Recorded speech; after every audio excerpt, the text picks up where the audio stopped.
Okay, good evening, everyone, and welcome to the regular meeting of council for the Township of Malahide on August 20th, 2026. I hope everybody's refreshed after a little break, and because we certainly will be making up for it with a nice full agenda. So with that, I'd like to call the meeting to order. We'll begin the agenda with O Canada. Please rise if you can.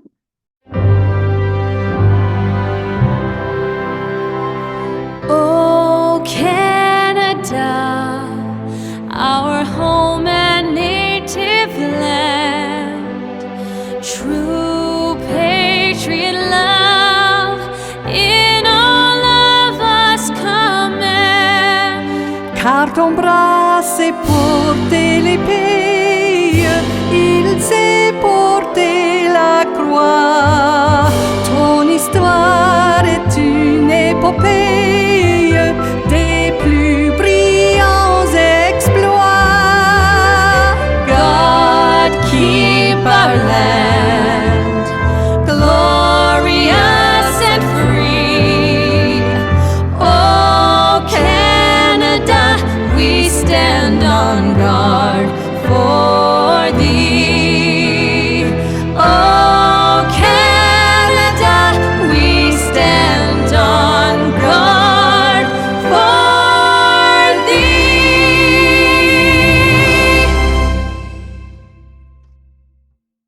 Thank you. Next, we'll look at approving the agenda. There is a lot on the agenda today, and with different delegations, we're going to be a little bit flexible. So we are going to move the report from the auditor as the first presentation under delegation under H.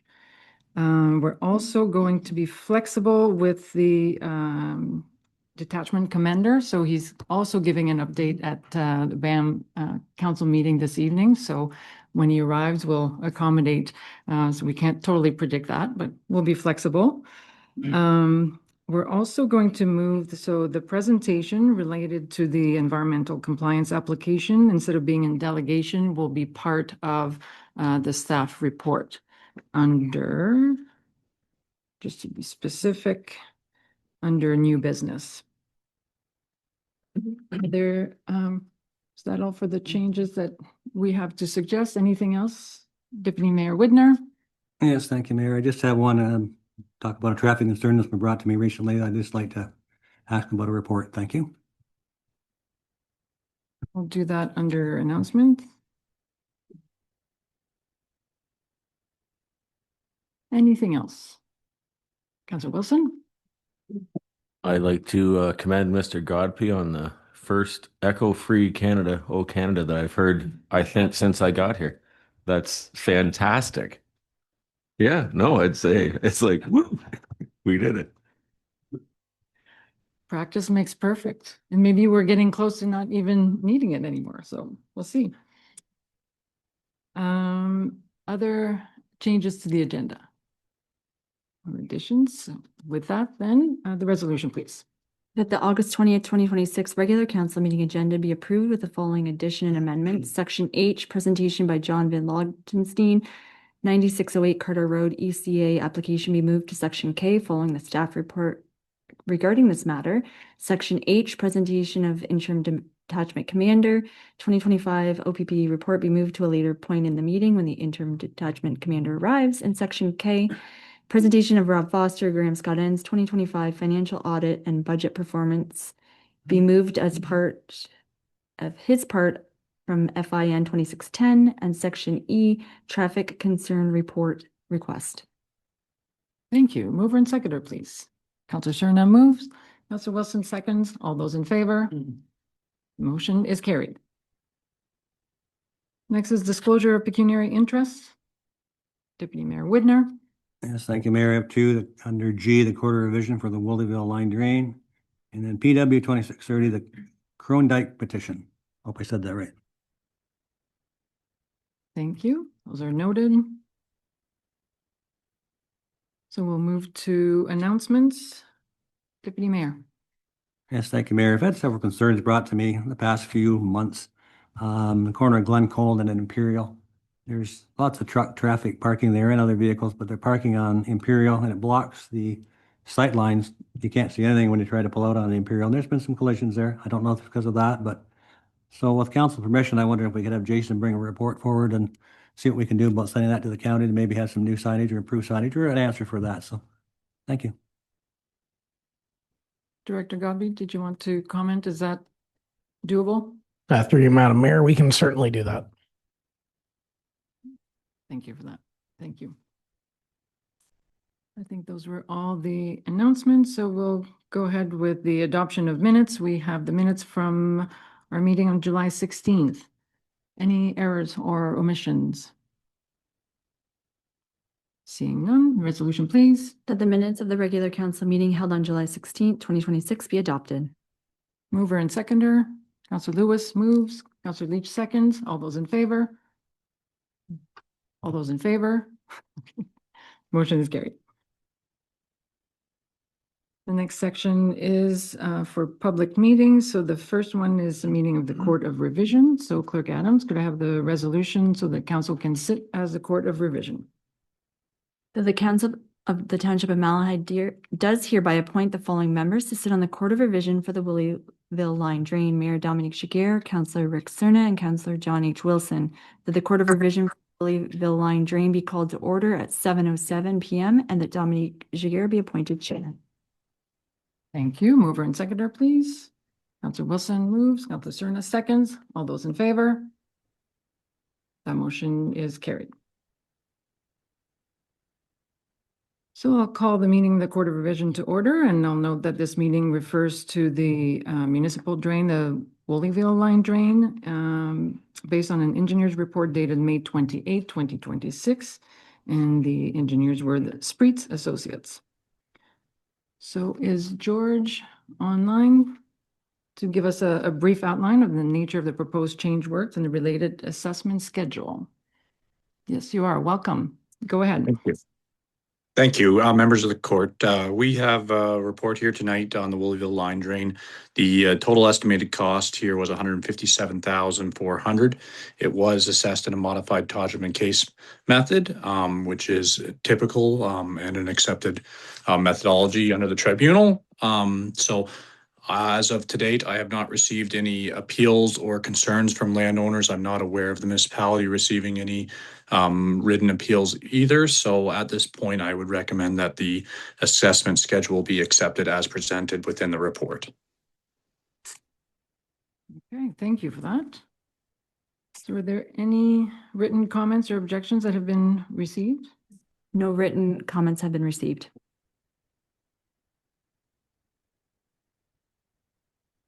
Is there anyone in attendance who wishes to speak to this? One gentleman, but you didn't have any comments. It doesn't look like it. So I'll open it up for discussion to with the members of the court. So Member Cerna, Member Wilson, any comments or questions? No?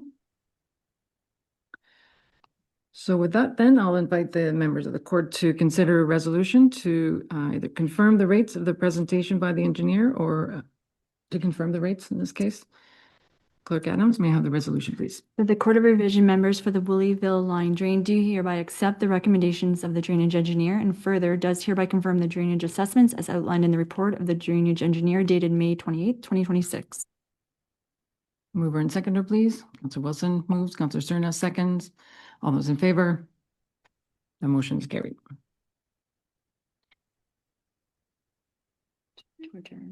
Just to adjourn, yes. Good. So go ahead, the resolution to adjourn the meeting of the court.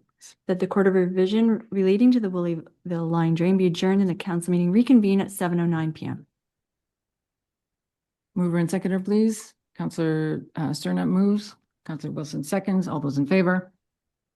The motion is carried. Good job, that choice.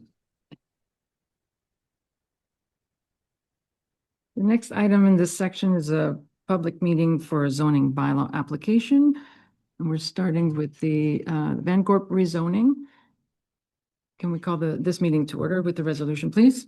The council adjourns the regular meeting at 7:10 p.m. in order to convene in a public meeting under section 3412 of the Planning Act. Mover and seconder, please. Counselor Lewis moves, Counselor Glinski seconds. All those in favor? Motion is carried. So this is a public meeting as required by the Planning Act to allow any person an opportunity to make representation with respect to a proposed zoning bylaw amendment relating to property known municipally as 12709 Imperial Road. Clerk Adams, can you let us know the method of notice and when was a notice given for this public meeting? The public meeting was advertised in the Elmer Express for 2 consecutive weeks on August 12th and 19th. Notices were mailed to affected property owners within 120 meters at least 20 days before the meeting, and the notice was also posted on the township website. Thank you for that. And now, Mr. Steele, welcome. Can you provide an overview of the application and let us know if any comments were received? Thank you, Your Worship. Earlier this year, the County of Elgin Land Division Committee approved a surplus farm dwelling severance for this property. And as a condition of that severance approval, the owners were required to rezone their property to rezone the retained farm parcel to prohibit a new residential dwelling and rezone the proposed severed dwelling to an A4 zone, which is applied to rural residential lots of this nature in other places in the municipality. Staff reviewed the application and find that it meets all the applicable policy tests, and no comments have been received by other agencies or members of the public since the submission of this report. And so staff are recommending that the application be approved. And that concludes our presentation. Happy to take questions from members of council. Thank you for that. Before I open it up for question, I'll also ask if there's anyone in person or online who wishes to speak to this application. No. Okay, doesn't look like it. So members of council, any questions or comments on this application? Deputy Mayor Widner. Yes, thank you, Mayor. I think I've had it clarified today, but the existing driveway will have an easement put on it. Is that true, to service the buildings at the back? Through Your Worship, yes, the applicant or the owners have also filed and had approved a previous easement application for access to the retained parcel. Okay, thank you for the question. Any other questions or comments? Seeing none, seeing no further discussion, then please be advised that any person wishing further information regarding the passing of the proposed bylaw amendment should contact the clerk. And now we can proceed with the adjournment, and adjournment first. That the planning public meeting adjourn at 7:13 p.m. and council reconvene in its regular meeting in order to continue with its deliberations. Mover and seconder, please. Councilor Wilson moves, Councilor Leach seconds. All those in favor? The motion is carried. And now we'll need a resolution to consider the planner's report. That report number DS 2622 entitled Zoning Bylaw Amendment Application of Van Gorp Drainage Limited, authorized agent Civic Planning Solutions, Inc., relating to the property located at concession 12 north part of lot 13, 12709 Imperial Road be received, and that the zoning bylaw amendment application number D14 Z05-26 be approved for the reasons set out in this report. Mover and seconder, please. Councilor Glinski moves, Councilor Cerna second. All those in favor? The motion is carried. Thank you. So we'll now move to the next meeting is a zoning bylaw application and official plan amendment for Chris Eamstra for 11302 Imperial Road. Can I call the meeting to order with the resolution, please? The council adjourns its regular meeting at 7:14 p.m. in order to convene in a public meeting under section 3412 of the Planning Act. Mover and seconder, please. Councilor Leach moves, Councilor Wilson seconds. All those in favor? That motion is carried. So again, this is a public meeting as required by the Planning Act to allow any person an opportunity to make representation with respect to a proposed official plan amendment and a zoning bylaw amendment relating to properties located at 11302 and 11460 Imperial Road. Clerk Adams, what method of notice was used and when was a notice given for this public meeting, please? The public meeting was advertised in the Elmer Express for 2 consecutive weeks on August 12th and August 19th. Notices were mailed to affected property owners within 120 meters, at least 20 days before the meeting, and the notice was also posted on the township website. Thank you for that. Mr. Steele, can I ask you again to provide an overview of the application and let us know if any comments were received? These applications have been received by Culvermead, Clovermead Adventure Farm in Apiary to permit an expansion to their existing facility located on Imperial Road. Currently, the expansion into the remainder part of the agricultural farm parcel would exceed sort of the size and scale that's permitted as of right under the county and township policies. Previously, on August 11th, the County of Elgin approved the county official plan amendment that was also submitted to permit this expansion. And so from there, the next steps is to proceed to the township approvals for the official plan amendment and zoning bylaw amendment applications. Overall, that the expansion would allow for the addition of additional educational programming facilities, tourist attractions, an expanded parking area to accommodate larger numbers of people arriving to the site, as well as a new future admissions building. A number of technical studies have been submitted in support of the application, including a traffic impact study to assess and ensure there's no impacts to traffic along Imperial Road, hydrological study and functional servicing report to speak to concerns or potential impacts to groundwater resources and stormwater management, and an agricultural impact assessment to ensure that there's no impacts to surrounding farm parcels in the area or the agricultural system as a result of this proposed expansion. Staff reviewed these technical studies in addition to all the applicable planning policies at both the provincial, county, and township level, and have no concerns with the application. In addition, no comments have been received from agencies or members of the public on this application, and so staff are recommending that the official plan amendment be adopted and forwarded to the County of Elgin for final approval, and that the zoning bylaw amendment be adopted in principle tonight, and the final bylaw be passed following County of Elgin's approval of the official plan amendment. And that concludes my presentation. Happy questions from members of council. Thank you for that. And again, before I open it up, I'll just see if there's anyone in person or online wishes to add any comments. I think they're online.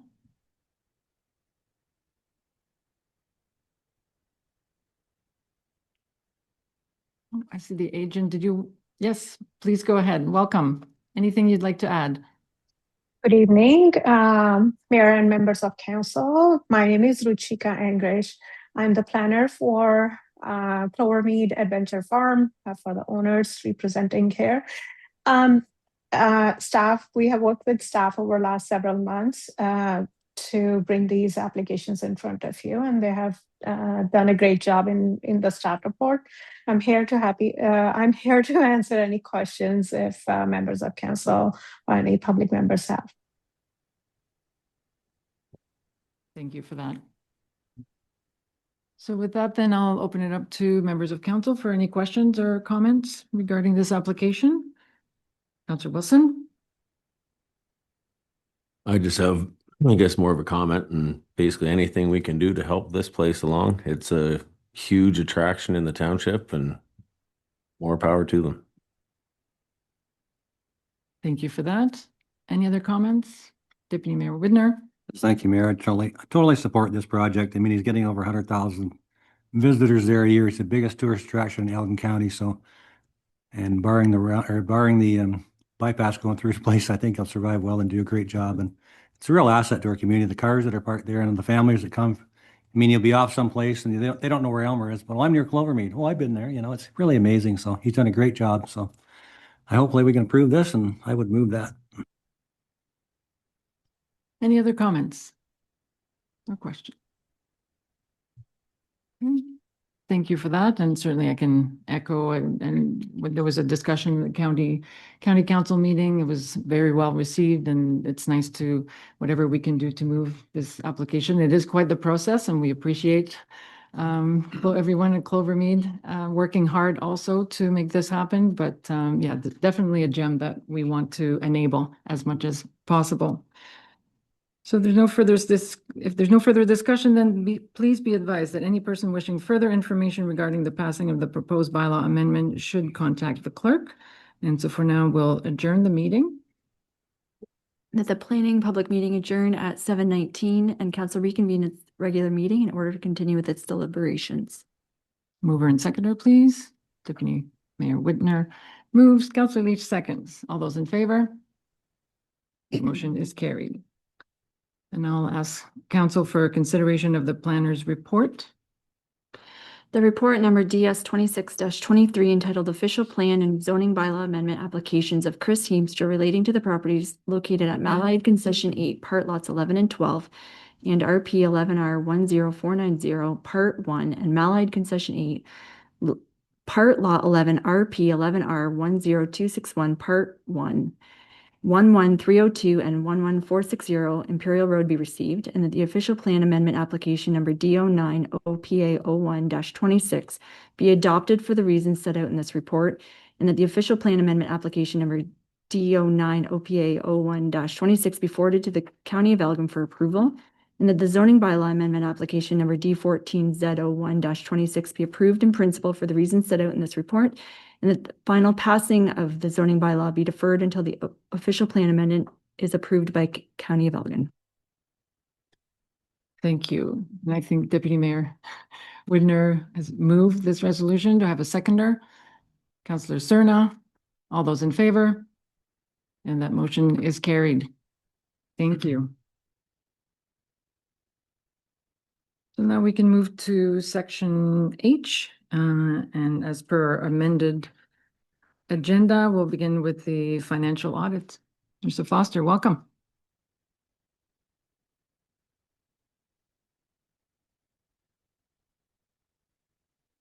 Thank you very much.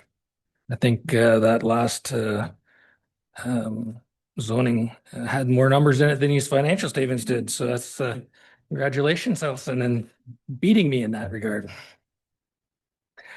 So you have in front of you tonight the consolidated audited financial statements for 2025.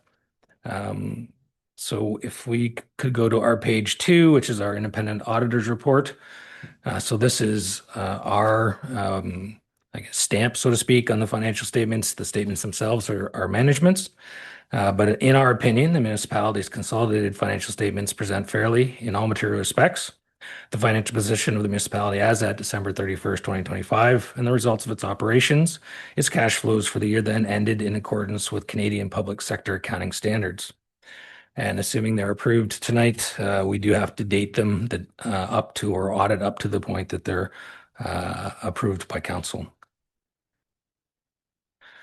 We go to our page 4, which is the consolidated statement of financial position. And just again to reiterate, consolidated means that your proportionate share of the water boards, as well as the East Elgin Community Complex, have been included in these financial statements, so they are not that of just the municipality itself. In this statement, we have comparatives for 24 and 25. If we look at cash and investments together, obviously there are changes between the two, but in total, roughly up about 500,000, which is more or less the investment income in the year. Taxes receivable are down close to 900,000 year over year. The current portion is the main component of that. Arrears are actually up 175,000, and management has been working diligently with the tools available to attempt to collect those. Accounts receivable up as well, mostly related to government grant funding and drained grants that are receivable still at the end of the year. No issues with collections within accounts receivable. So total assets of 21.8 million. On our financial liability side, deferred revenue obligatory reserves. So those are items such as your community funding, the old gas tax, as well as development charges, those type of things. So we did use about half of our community funding in projects this year, which is obviously what it's there for. And our development charges were up as well as some of our infrastructure funding. Accounts payable and accrued liabilities down a little bit, just traditional trade payables, nothing out of the ordinary there, just not quite as many capital projects happening at the end of the year. There was no new debt taken on in the year, and I guess congratulations, the last payment for the community centers was made from a debt standpoint in 25, so those are now paid off. Total financial liabilities, almost 7.8 million. So your total net financial assets increasing about $1.4 million to 14 million. On the non-financial asset side, tangible capital assets, 4.1 million of additions in the year. Now, $1 million of that did relate to the community complex, so it's more like 3.1 for the municipality itself, and 2.7 worth of amortization. So again, I usually like to highlight that the reason we set up tangible capital assets is to help councils understand the best we can roughly how much of capital assets are being utilized in the year. That's the 2.7 million. And the hope was that you would at least reinvest a similar amount at 3.1. You have accomplished that. So I think you're along the right lines in that regard. So our total net assets then being 62 million. Again, when we get to note 8, we'll break down what those net assets are made up of. A very small portion of that is the actual surplus on the year. And also included in that capital assets is what we're calling accumulated remeasurement gains. Quite the title, but ultimately that is the within your investment portfolio, the unrealized gains. So the increase in the stock or whatever's invested in that hasn't yet been sold and realized. So that's what that means. If we go to our next page, page 5, so this is your statement of operations and accumulated surplus.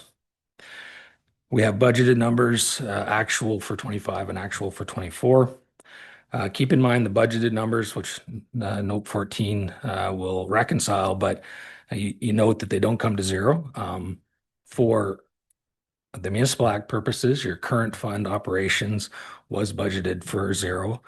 But under the PSAB, any reserve transfers, any sort of capital fund-related activity all gets included, as well as amortization of those assets included in the budget. That's why it's not coming to 0.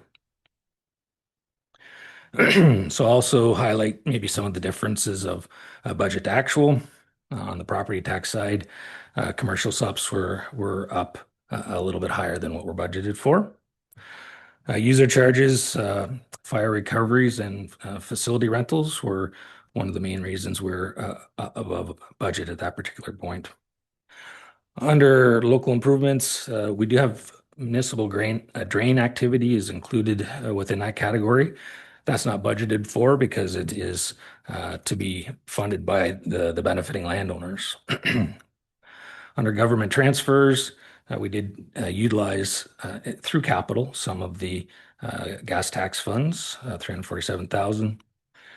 Provincially, again, capital-related budgets is why or capital-related activities is why we're above budget there. We did also unique things happening this year with the capital component of what was happening at East Elgin Community Complex.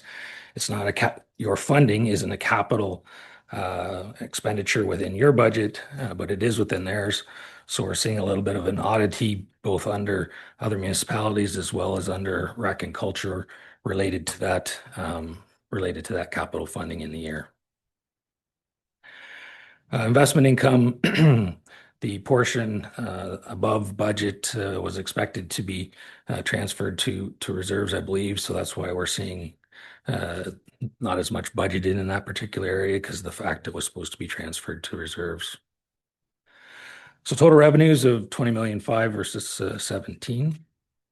On our expenditure side, we fairly close on a lot of categories. Government, general government, some computer software was kind of one of our larger differences, as well as some legal fees.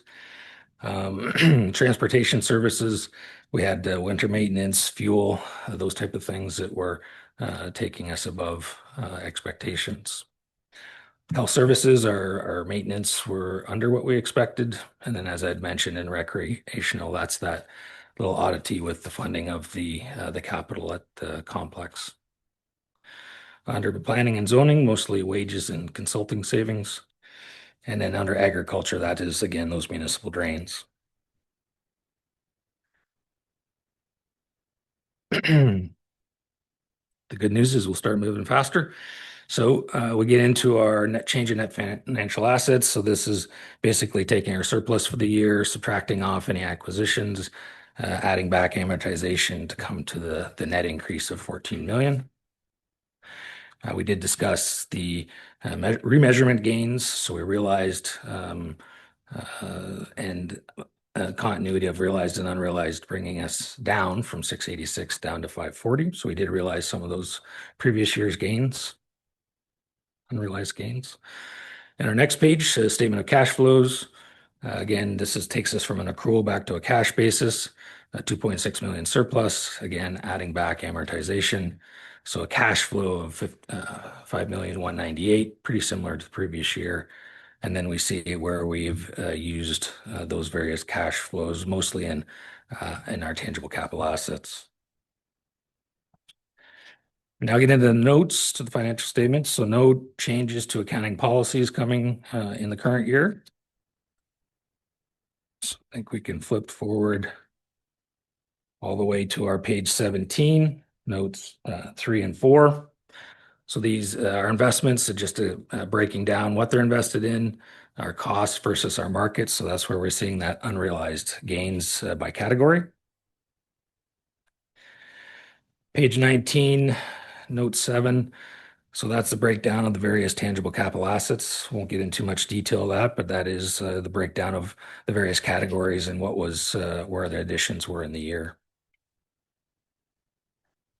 We go to our page 21, note 8. So as I mentioned, the loan for the community centers being paid off. That was the 105 down to 0. And then the breakdown below of in the future of that 2.6 million, 1.06 million from development charges and the remaining from to be funded from tax revenues. The next page, page 22, our note 9. So again, I wanted to break down that surplus. The 61 million obviously is not a current year surplus. That general fund, the 908 is the current year. And then we see the breakdown of some of the consolidated entities, as well as those invested in tangible capital assets and reserves. We did have a nice increase in reserves year over year. I think those were the main notes I wanted to cover off. Be happy to take any questions on the financial statements. And then we do have one other letter that we'll cover after that. Certainly.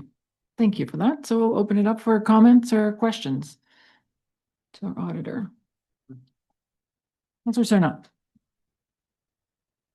Thank you, Madam Mayor. You keep talking about paying off the debt for the complex, I think, or something like that. I thought that was paid a long time ago. Like we borrowed from ourselves or had some capital and we paid that. Now you're telling me this building and the one in so it's like Lions, that's the word, yes. in Lions. So we're not talking about the No, it's a not the community center. it's not the community center. So This- not the complex. This one. Okay, I'm is getting not. confused. So what's the community center? Springfield and Fire Hall and Lions. They're both community centers as well. It's not the complex. So we're not, the complex is paid for? But wait, the Malahide Community Center is not paid for? These buildings were paid off in the year. That's correct. Okay, too many complexes and buildings. Okay, Place. all right, thank you. You're welcome. Other questions or comments? Deputy Mayor Widner. Yes, thank you, Mayor, through to Rob. Rob, seems like we have quite a little bit of a difference with our RMA agreements with the county. We're maybe have to be looking at that to make it a little more equal, or is this kind of the way it's been with other municipalities? Yeah, I think there's the more tracking you can get involved in as part of that process and supporting costs. I mean, obviously last year with just the winter that we had, I think there was more work done than traditionally thought about.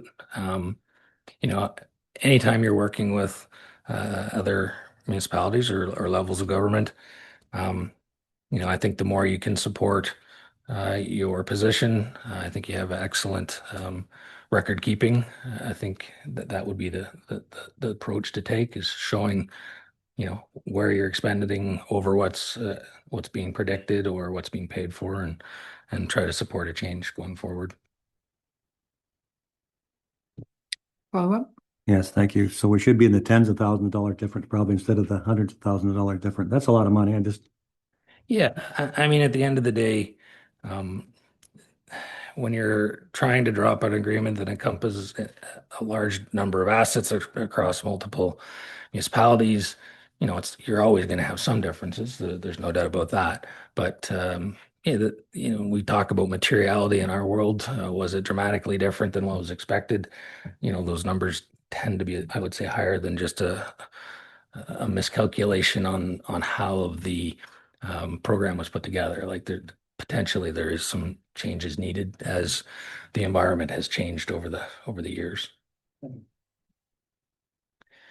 And I'll highlight too that we have split up the two sections. So in the regular portion of the meeting, then we'll have a chance to have an overview and in a more detail where we can explore some of those lines with staff. So here we'll do the formal audited statements, so we can approve that, and then discuss with and with staff and our director finance some of those questions and some of their recommendations. So just want to make sure this is not it as far as the discussion around the 2025 budget review.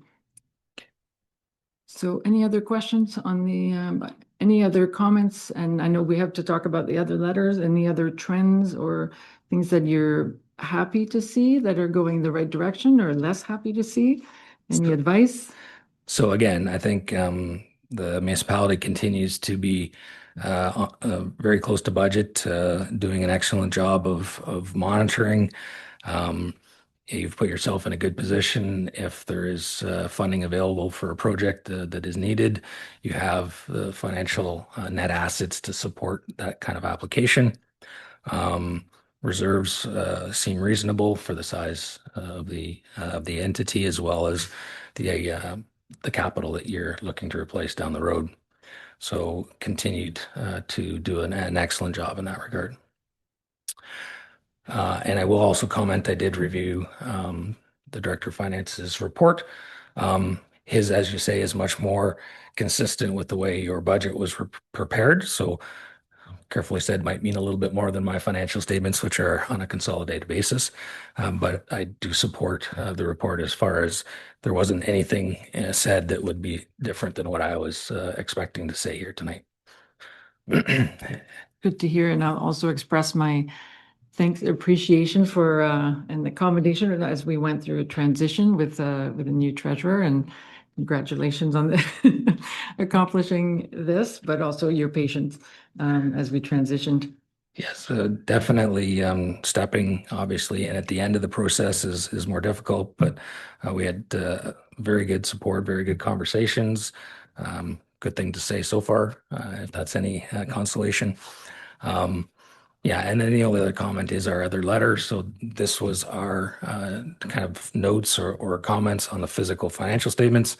The audit findings letter relates to the controls that govern the financial side of the municipality. Through all of our testing and processes of preparing the statements, we didn't run across any control defaults or falling downs. As well as management was willing to make any journal entries that we felt were necessary to get the financial statements to tonight's position. So a clean report card there as well. Excellent. So any final comments or questions then? We can proceed with the resolutions. We need a resolution to approve, like we'll receive and approve the statements. That the presentation of Rob Foster of Graham Scott Ends be received, and that the 2025 financial audited financial statements be received and approved. Thank you. Mover and seconder, please. Councillor Klinsky moves, Councillor Cerna seconds. All those in favor?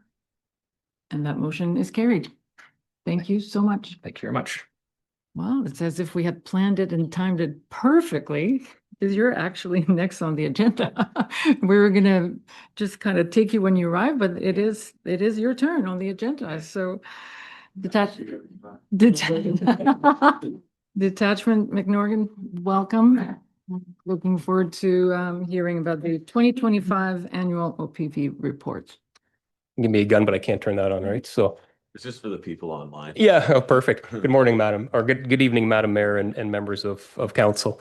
I'll introduce myself. My name is Jeff McNorgan. I'm the interim detachment commander in Elgin County. Somewhat of a homecoming for me. I started my career here in Elgin in 2008. And I worked here for 14 years in all of the zones, including extensively in Malahide. So happy to be back, albeit maybe just temporarily, but that remains to be seen. So I am pleased to present the Elgin County Detachment 2025 Detachment Board Annual Report. The 2025 report demonstrates that the Elgin County OPP remained focused on community safety, traffic enforcement, victim support, and community well-being while completing the final year of our 2023 to 2025 action plan. Overall, the detachment experienced a reduction in property crime, maintained strong crime clearance rates for violent offenses, strengthened victim services and mental health partnerships, and continued significant traffic enforcement efforts designed to reduce serious collisions and improve public safety. I'm proud of the work that was undertaken by this detachment in 2025. Violent crime increased slightly in 2025, underscoring the importance of continued proactive enforcement, strong investigations of victim-centered policing. Our members remain focused on investigative excellence, offender accountability, and timely victim support. Victim referrals and acceptance rates also increased in 2025, reflecting our continued efforts to connect victims with available services and supports. Property crime continued to decline in 2025. Significant reductions were seen in break-and-enters, theft over $5,000, and fraud occurrences. Focus patrols, crime analysis, enforcement by frontline officers, and support from specialized units continued to assist in prevention, deterrence, and investigative excellence of property-related offenses across Elgin County. We maintained our commitment to traffic safety in 2025 and continued to prioritize enforcement related to speeding, distracted driving, impaired driving, seatbelt compliance, and other high-risk driving behaviors. Traffic enforcement remained our priority throughout the year and will continue to drive our daily work. Fatal roadway incidents and persons killed remained the same in 2025. However, there were encouraging trends. No fatal collisions were attributed to alcohol or drug impairment. No fatal collisions were speed-related, no marine fatalities, and no off-road vehicle fatalities. These results suggest traffic enforcement and education efforts continue to positively influence road safety outcomes, although speeding and inattentive driving remain ongoing concerns. Based on concerns from community members and local traffic and crime trends, we continue to provide proactive patrols and high-visibility policing throughout Elgin County.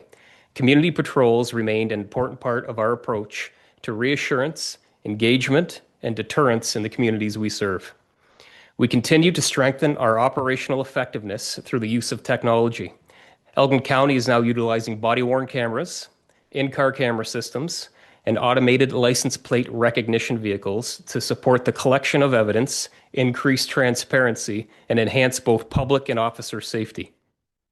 We work closely with our local municipal partners to help ensure public safety within our communities. This collaboration remains especially important and is demonstrated through joint initiatives such as ride programs in adjoining jurisdictions. Elgin County OPP remained committed to enforcement and education on our roadways and local waterways. I mentioned earlier there are no marine or off-road vehicle fatalities in 2025. This reinforces the importance of continued marine enforcement, boater education, and strong partnerships with agencies responsible for safety on the water and trails. We continue to support community well-being through partnerships and coordinated responses to individuals in crisis.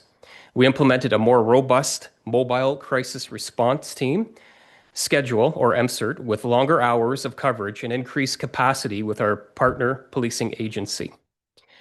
Our members remain committed to working with health and community service partners in support of de-escalation, referrals, and appropriate response to mental health-related calls for service. We continued to engage with community groups and organizations across Elgin County to build relationships and promote community safety and well-being.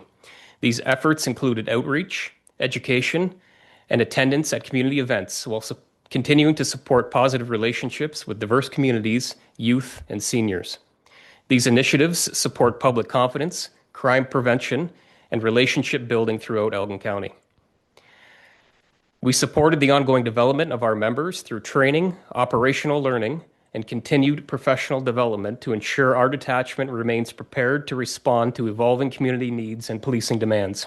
The 2026 to 2029 Elgin County Detachment Action Plan has been released. This is the first action plan developed under the Community Safety and Policing Act. We work closely with our Elgin OPP Detachment Board and engaged with community members to ensure the needs of our communities were reflected in the commitments we made for the next 4 years. Development of the 2026 to 2029 Elgin County Detachment Action Plan coincided with the creation of the 2026 to 2029 OPP Strategic Plan, creating organizational alignment. As we look ahead to emerging challenges and new opportunities in policing and community safety, our detachment members remain committed to our mission to serve our communities, protect our citizens, uphold the law, and preserve public safety. I thank you, Madam Mayor and members of council, for allowing me to present the 2025 Detachment Board Annual Report, and happy to take any questions.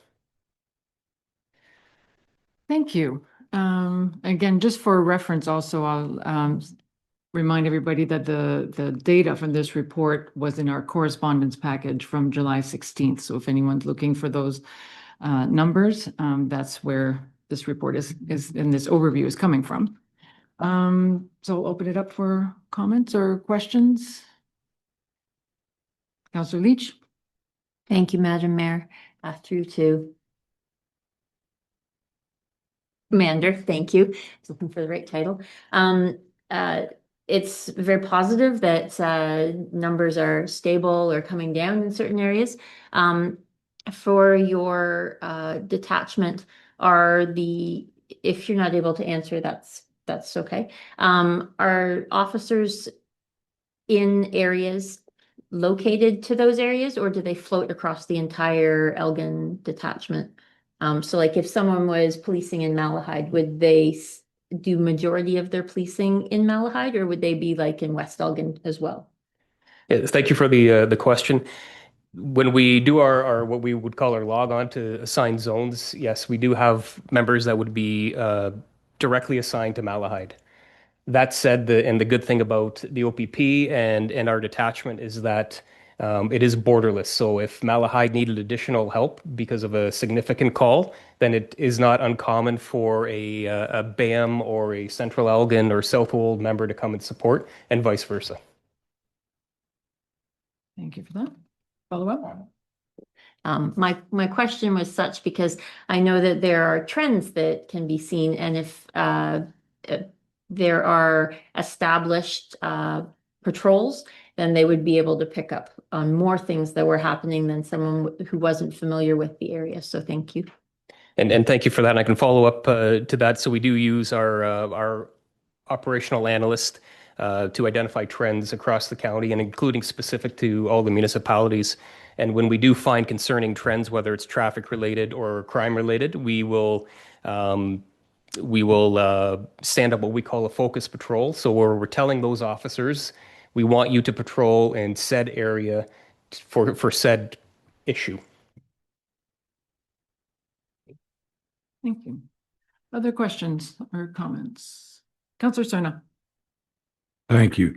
I know the police college is located close, very close. And those cadets, I see them practicing all the time.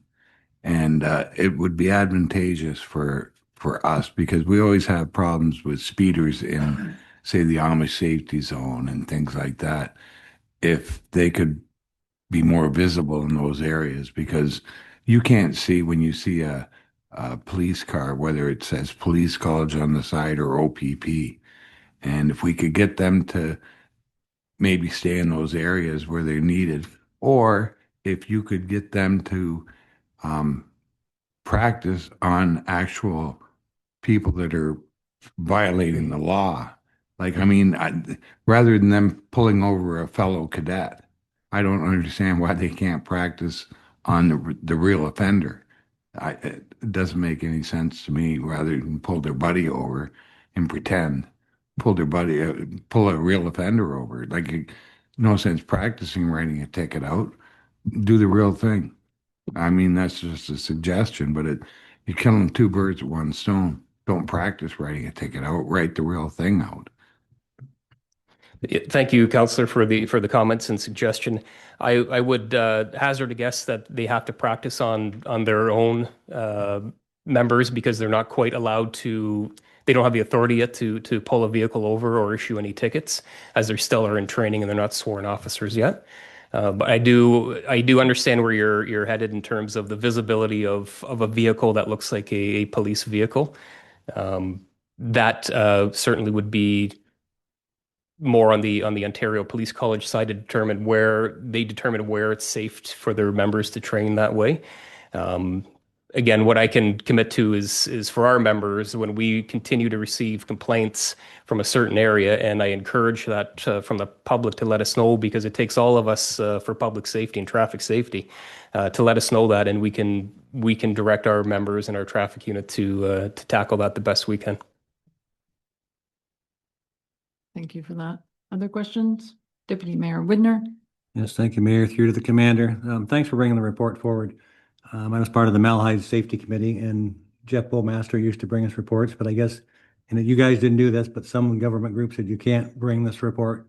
Doesn't make any sense, but you can bring it to this kind of a forum though. So that's good. And those reports were very interesting because actually Malahide seems to have a very low crime rate. You shouldn't say that because of the crook of women. But other than speeding and some traffic concerns, we're in pretty good shape. So thanks for bringing that forward. And I guess speeding, like you say, seems to be everywhere. There's no magic bullet. I shouldn't say bullet answer. That you guys have, but I mean, just enforcement. And I know we've had some residents call lately about enforcement, and you guys are right there and did a good job. So appreciate that. Excellent. Thank you, sir, for those comments and bringing that forward. And yes, and as I mentioned earlier, traffic safety and enforcement is a significant part of our policing day. We do need to work together as a community with community stakeholders to identify how we can best approach and respond to traffic-related issues. Again, whether that's bringing in engineers to look at the roadway or anything like that. And then, of course, our goal and our responsibility is for that enforcement, and we're happy to be part of that. So if there is some interest, because it's true, we used to have access to Malahide specific data. So is that something that's possible as a follow-up report to have the 2025 data extracted, like just for Malahide specifics? I don't know if that can be public or that be something that we receive and close, or we're open to suggestions, but it was something that was discussed at the detachment board meeting, and we thought if there is a request, like if a municipality, a member municipality makes a specific request to have their own data, that should be made possible, but we would have to do it, formally in this forum and request that. So is that something we can follow up on? Because I think there's definitely interest. Thank you, Madam Mayor. And yes, I certainly appreciate that interest to be more specific, and that makes sense to me. If I can respectfully ask you, leave that with me, and I'll get myself up to speed on some of that stuff and find some answers for you. Wonderful. The other thing I wanted to follow up on is I believe you are currently developing the local action plan, which will provide the priorities for the detachment as a whole. So this is a good time for the community and for council members to convey what are some of the priorities we want to see for Malahide. What would we like to focus on? I think it's a 3-year plan, or I don't know if it's an annual plan, but so just wanted to validate that plan is still under development, and the community, either through council or directly to, or you tell us what is the best way to convey to you some of the priorities and some of the concerns that we see in Malahide, if any, as to finalize the local action plan. Yeah, thank you again, Madam Mayor. So the action plan has been released. It's the 2026 to 2029 action plan. So it has been released. It's been shared with the detachment board as well. So that isn't to say that is all we're going to focus on we are, again, as I mentioned before, we're happy to we encourage the community to let us know what's going on. It takes all of us to fight crime, to fight traffic issues. So just because that action plan has been released already, that certainly doesn't mean that the community can't come forward with additional concerns. And I can see the discrepancy because the board has not received the plan yet. So that's on the agenda for the September meeting. So that's why we were not sure of the status and if there was still room to include some additional priorities or objectives for this area. But I also want to, just for everybody's information, that the local action plan, even though it is released, it is based on local data because it is based on the community safety and well-being plan, which collects a lot of data from all the different agencies and social services and all that. So I'm not concerned that it won't reflect our priorities, but when we receive it, when the board receives it in September, we'll circulate it with each municipality. And if there's some tweaking that we want to discuss, then we'll follow up with you. So I just wanted to give everybody an update on that, but we appreciate that we have this opportunity this evening to connect. Absolutely. Yes. Any further comments or questions? Great. Well, thank you for all the great work that your detachment does and for your leadership at the moment. And we look forward to continuing the conversation. Thank you very much. And as do I. Looking forward to seeing you all soon and working with you. Thanks. Thank you. Enjoy the rest of the meeting. And the resolution, please. The presentation from the OPP Interim Detachment Commander Jeff McNorgan regarding the 2025 annual OPP report be received for information. Mover and seconder, please. Councilor Leach moves, Deputy Mayor Widner seconds. All those in favor? That motion is carried. Yes, it's been a long week. So we can move to section K, new business. We're going to begin with so we will begin with the notice of environmental compliance approval application for the Walker RNG Inc. And so who will kick that?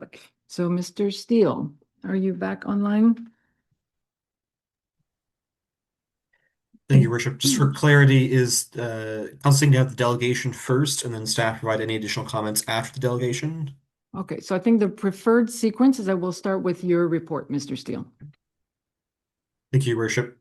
So this report has been brought to council in accordance with the township's plan and notification policies. So the township has received a notice from the Ministry of Environment, Conservation and Parks that a landowner within Malahide has sought or submitted an application for an environmental compliance approval, or an ECA. And an ECA is a form of permit issued by the ministry that regulates and controls businesses and operations that often emit various emissions like odor, air, or also regulates the transportation, storage, and disposal of certain types of waste. And so the purpose of this report is to provide a brief sort of overview of what the ECA is proposed to be for, as well as identify comments that have been collected by staff in an internal circulation, and to seek direction from council to provide those comments to the ministry to review through its approval process. And then the ministry would either they can work to collect information on these comments or make a decision on the ECA application that has been made. The ECA application has been made for a property at 9608 Carter Road. These lands consist of an agricultural parcel that has existing livestock dairy operation with associated anaerobic digesters. Council may recall in December of 2025, the owners of this property had brought forward or had sought a resolution from council in support of a bid to the IESO to allow for electricity generation on site using biogas as generated from or created from those anaerobic digesters from their on-farm or manure waste. And so the purpose of this ECA is to allow for off-farm organic materials to be brought in that would feed these anaerobic digesters in the purpose of to create additional biogas that would support electricity generation. In total, based on the information provided in the ECA application, the site would be an area of approximately 3 hectares of land and able to process about 550 cubic meters of materials per day to a total of 100,000 cubic meters of materials received annually, and a maximum of 6,700 cubic meters of materials being able to be permitted to be stored on site at any time. Materials would be able to be received on site throughout the year, 24 hours a day, 365 days per year, and will also include associated uses that would for depacking, pretreatment, or thermal processing of these materials on site. The property is zoned large lot agricultural A3 within the township zoning bylaw.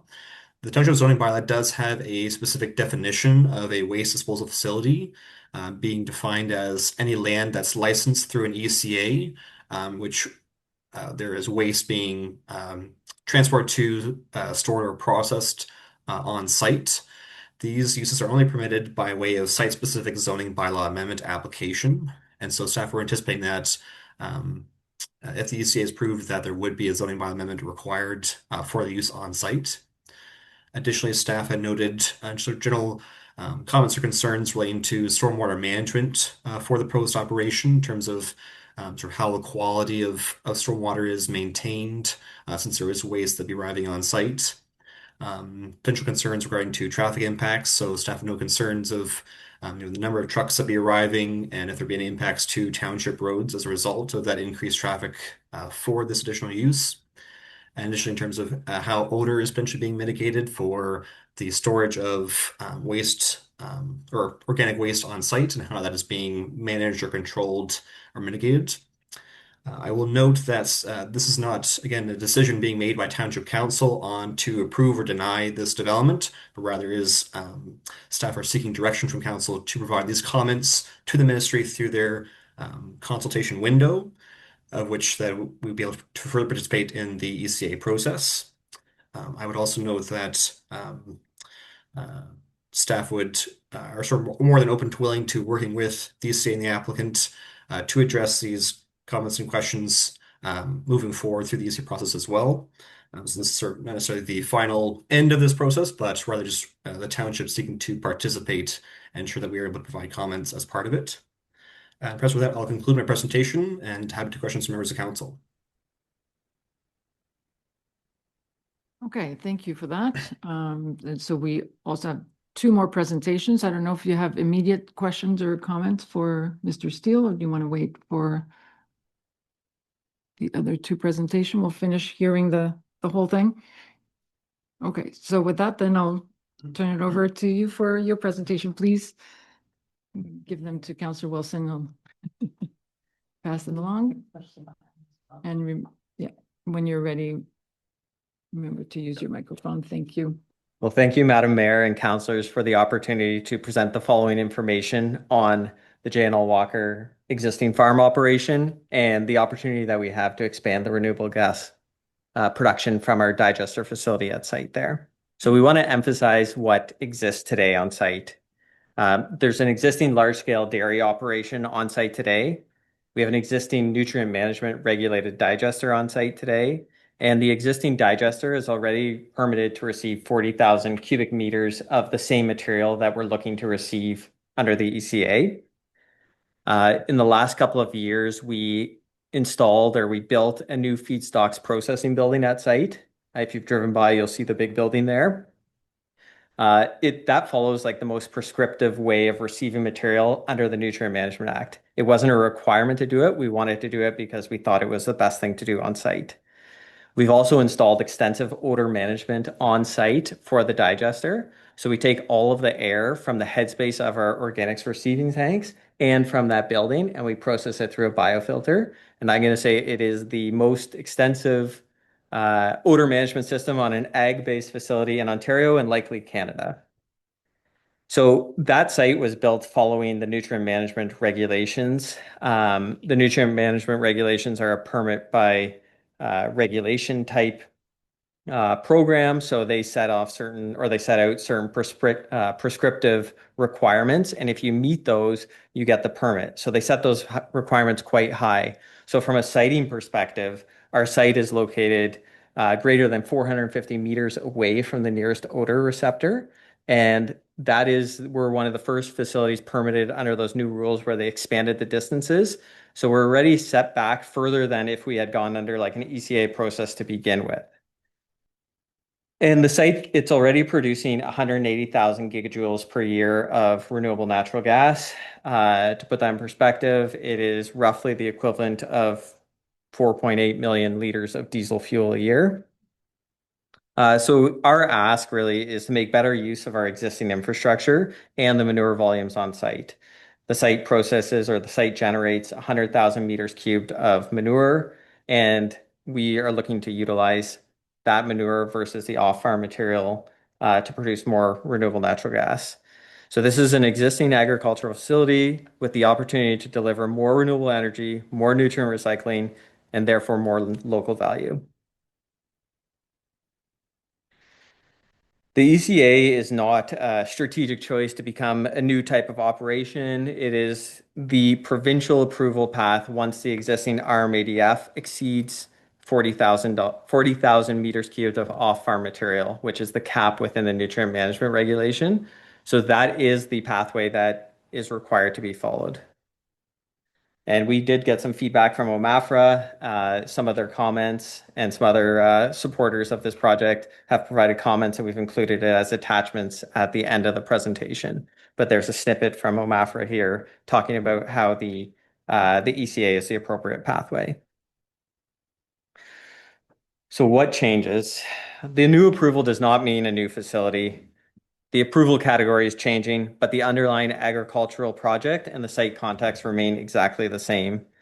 There's a difference. So when you're applying for an ECA, there's only certain categories you can apply for. You have to pick a bucket that you fit in. We had to select new ECA facility or new waste disposal facility. There's a difference between the name and what's happening in reality on the ground. The site is already established. The township, this was supported by the Township Building Committee's comments where they said there's no new construction being done with regards to this ECA. So benefits for Malahide in the community.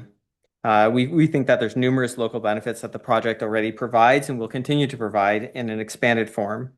So we provide local renewable gas, which reduces fossil fuel gas that's coming into the area. That lowers the emissions in the general area here. It also supports the circular economy through nutrient recycling. The material that comes out of the digester is used on the land to grow crops, and that displaces fossil fuel-based fertilizers that would actually have to be used if the nutrients didn't come from the digestate.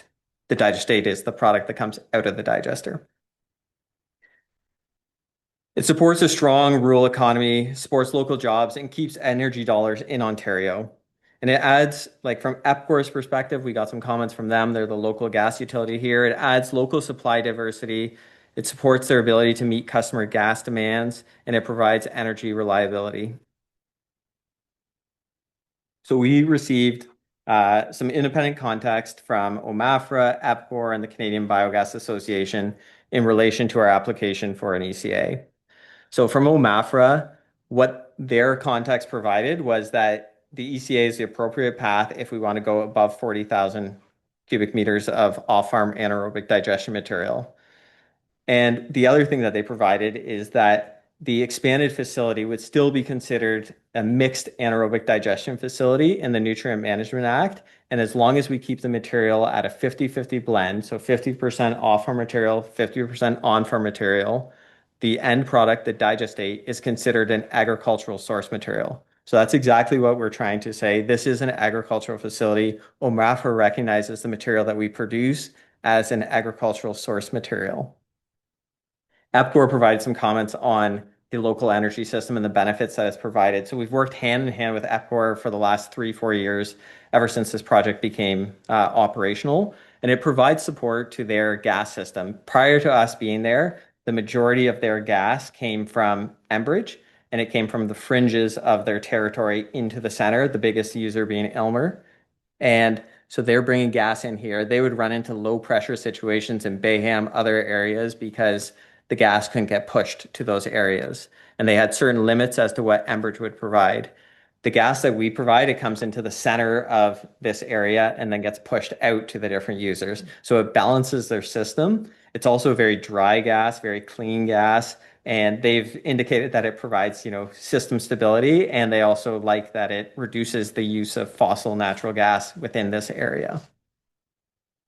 And then the Canadian Biogas Association provided some context in terms of the agricultural-based character of the project, the nature of the project being an agricultural project, that applying for the ECA does not change the fundamental nature that it's an agricultural-based project. And it also, I guess, most importantly, provided some context on some precedent projects that exist in Ontario that have done this before, this exact same thing that we're proposing to do. So there's a comparable pathway through that exists, and that's through Stanton Farms. So Stanton Farms, if you're not familiar, is a large dairy farm that's located just north of London, Ontario. They have an anaerobic digestion facility that is regulated by the Nutrient Management Act, or they had a digester that was regulated that way. They were looking to expand. The Nutrient Management Act did not have that mechanism to allow that, and so they expanded their facility through an ECA. There was some comments and concerns very similar to the ones raised by staff here regarding zoning and questions surrounding that. But ultimately, they decided that the digester facility was ancillary to the underlying farm operation, and the zoning did not require an amendment, didn't require a zoning or a bylaw change either, and they view it as an agricultural-based operation.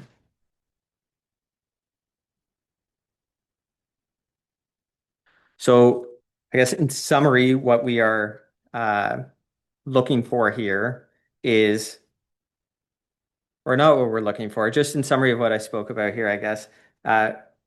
This is one of Ontario's largest dairy farms. It's already operating in Malahide. It produces a large amount of manure. Instead of treating the manure as a liability, the farm has already invested and turned it into energy. Ontario allows farm digesters to supplement manure with suitable organic material, improving biogas production. And it also lines up with provincial policy to divert organics from landfill to a more suitable use or a higher value use, producing energy. Because the farm is large, the Nutrient Management Act's absolute 400 or 40,000 meter cubed ceiling prevents it from utilizing the proportional capacity that smaller farms can use. The ECA is the provincial regulatory route for going beyond that ceiling, and no new digester is being established and no new construction is currently proposed. So more organic material means more biogas and therefore more RNG produced locally in Malahide. And we've already followed, or Ontario has already followed this path at Stanton Farms without a zoning bylaw or a zoning change or a bylaw change. The other thing is we feel that this project falls under a normal farm practice based on what is defined as a normal farm practice by Ontario and in the bylaw. We think that we're just doing more of what it is, and the Ontario government supports agriculture in all intensities and sizes. That's one of their policy statements, and we are asking to fit into that mold. So we're not asking Malahide to become a host for a new waste disposal facility. You guys are already home to a major dairy farm and an operational anaerobic digester, one that was awarded Canadian Biogas Association Project of the Year award. We're very proud of that, and we keep the site clean and we want to keep it tidy. And we feel that Malahide should be proud of that too, to have this facility in their backyard. We're asking that the township helps make the existing agricultural asset more productive, producing more renewable natural gas, recovering more nutrients, and creating more value here in Malahide. With that, we would respectfully ask that staff be directed to remove the zoning and bylaw concerns from the MECP response letter, and the council direct staff to meet with us, review the precedent and the additional information we can provide on traffic, stormwater, and odor, and most importantly, reconsider whether an official plan amendment, rezoning, and site plan process are actually necessary. Thank you, Madam Mayor and councillors, and if there's any questions, happy to answer them.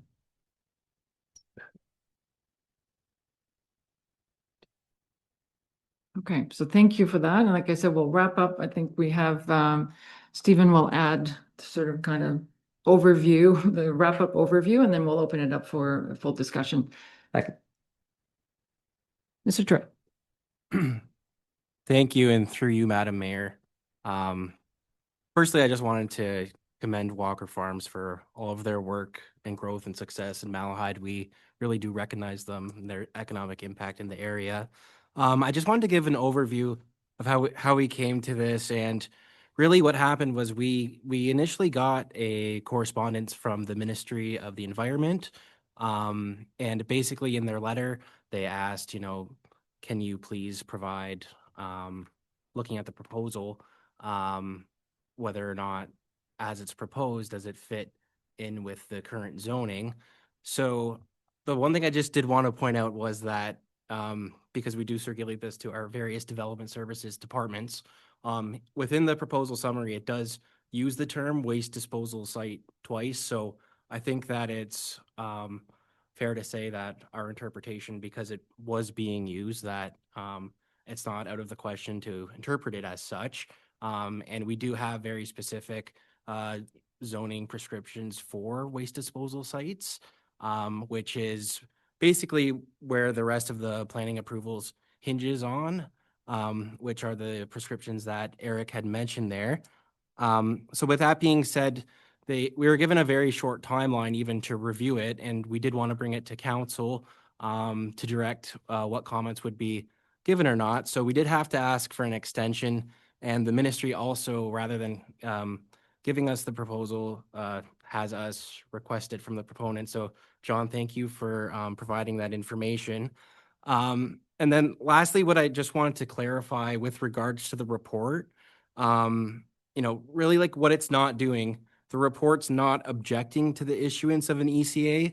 Ultimately, that's the decision of the ministry. So if the ministry is saying, it's not a waste disposal site, and we pass along comments that say, the planning prescriptions based on it being a waste disposal site, that's up to their interpretation.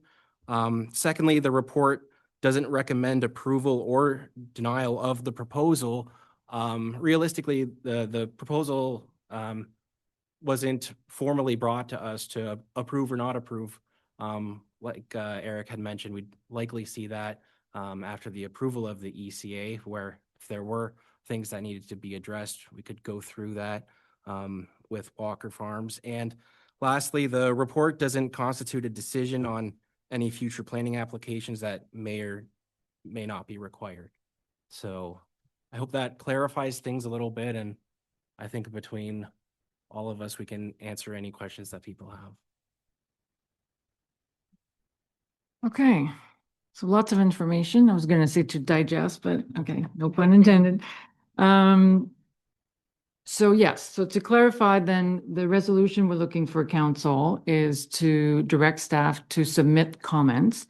And the debate, if I can put it this way, is more about then, so which comments, like which area do we want to make sure that we're going to participate in discussing? But ultimately, it's the ministry who will approve this project. So we're just kind of the commenting party on this. So I think what I'm hearing from staff is that we're erring on the side of caution in terms of keeping all of our options open and keeping the opportunity to comment on as many things as possible, including zoning, just to make sure we have the opportunity to clear the air, even though it looks like there is precedent. And so I think it sounds like we want to include more comments than fewer, and in more areas than fewer, just in case. But it may certainly not the intent, or it's not, our decision tonight is not conveying an opinion or, a pro or against. It's just we want to participate in as many ways as possible. So with that, then I'll open it up for questions and comments.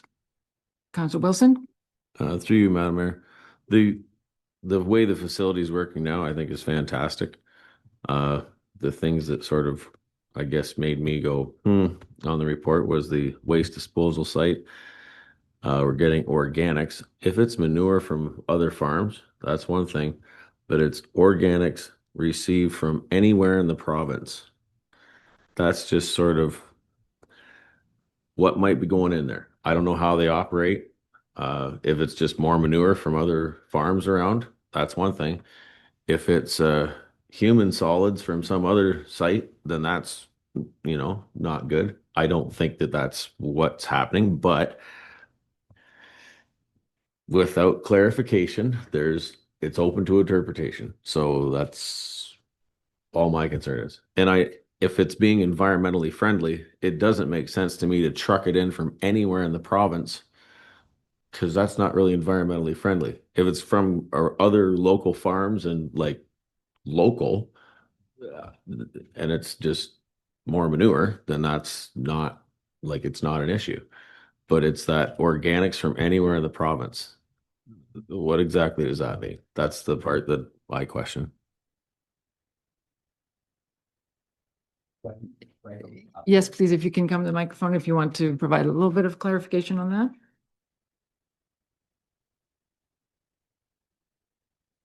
Okay, through you, Madam Mayor. So the organics that we receive, or I guess maybe in terms of the ECA application, you have to put certain things on there, one of them being where it's going to come from, receiving hours. So within the receiving hour thing, we put this, 24 hours a day, but we said subject to, municipal council consultation, right? So we put that in there. That is one of the things that we would want to discuss with council or with staff. In terms of the different types of material, so OMAFRA has a very prescriptive list of different material that can go into the digester. It's stuff like waste from the ethanol plant, as an example. It could be waste from a milk plant or waste from some other kind of food production plant. We are not taking manure from other local sites because a lot of manure is being generated on site. We have to put where that waste is coming from.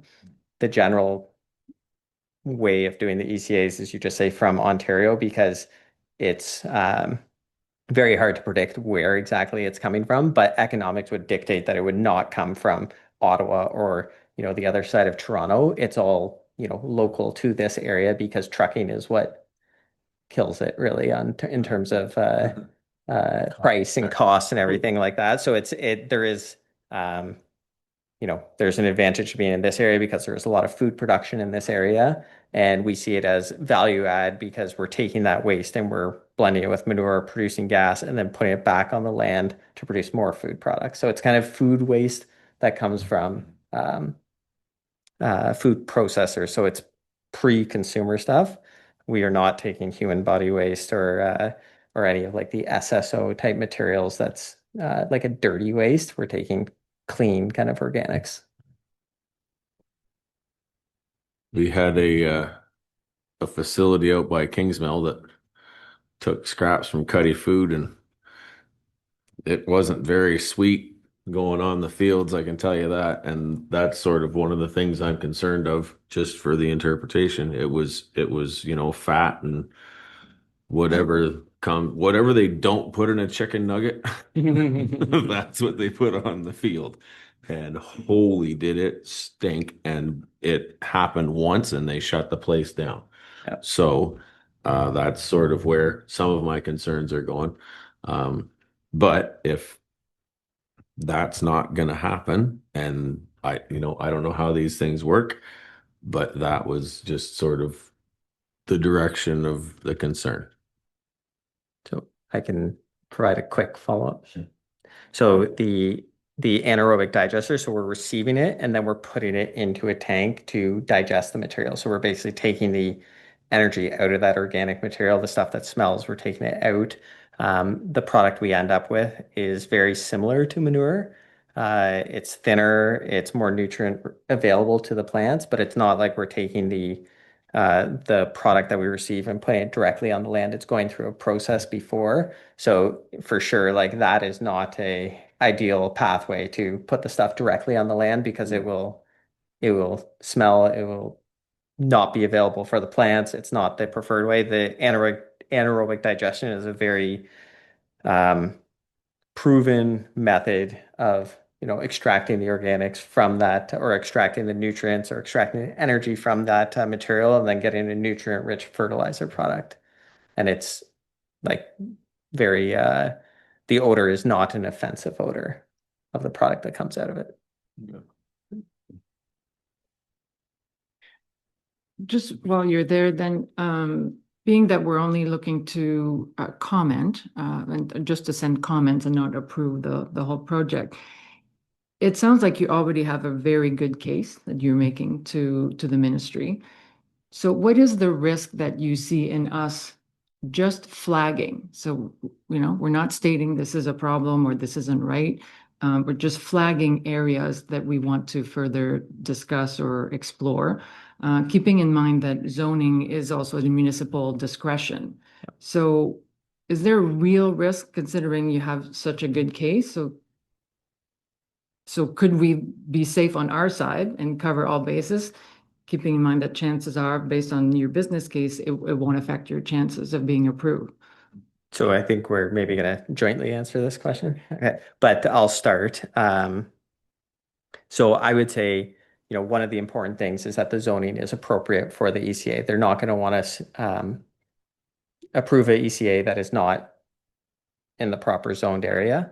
So I would say that like the way, and I haven't seen the final, I don't know which report or what report would be submitted to MECP, but the one that I read basically said that a zoning change would be required, a bylaw change would be required. So I think what would be more appropriate perhaps would be something that said, we are still investigating, the zoning, you guys still have the opportunity to comment on it, but you're not formally saying that it's required. I think that might be more appropriate for where we're at in the process.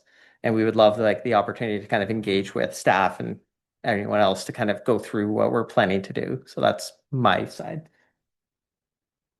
I can see the wording would play a role, and I see that Mr. Steele is also ready to contribute to that. So I don't know if do you want to go first? Yeah, I think I just finished a couple comments here to provide clarity on that. Madam Mayor, my name is Nick Hendry. I'm part of the delegation for Walker Farms.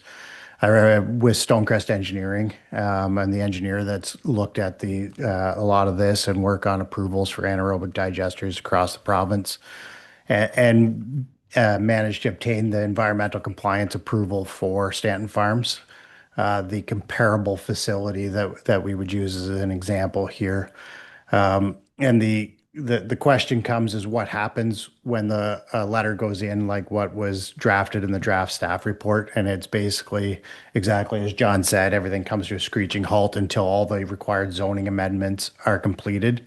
So it would go about 4 cycles and an additional time instead of just saying that we would want to, provide further clarity and guidance as to whether or not the zoning is correct. And before, and I'm sure Eric wants to comment on it a little bit, but I want to talk about what the staff report on the zoning bylaw says here. It says that that as soon as an ECA is applied for, it becomes a waste management facility. But it does ignore several other clauses of your own zoning bylaw, namely agricultural use that is the zone that's here. And then under section 2.142, normal farm practice, it has a definition that's very similar to the definition that's in the Farm and Food Protection Act that limits what normal farm practices are. So the Normal Farm Practices Act is an act of the provincial government that's higher up than your zoning bylaw.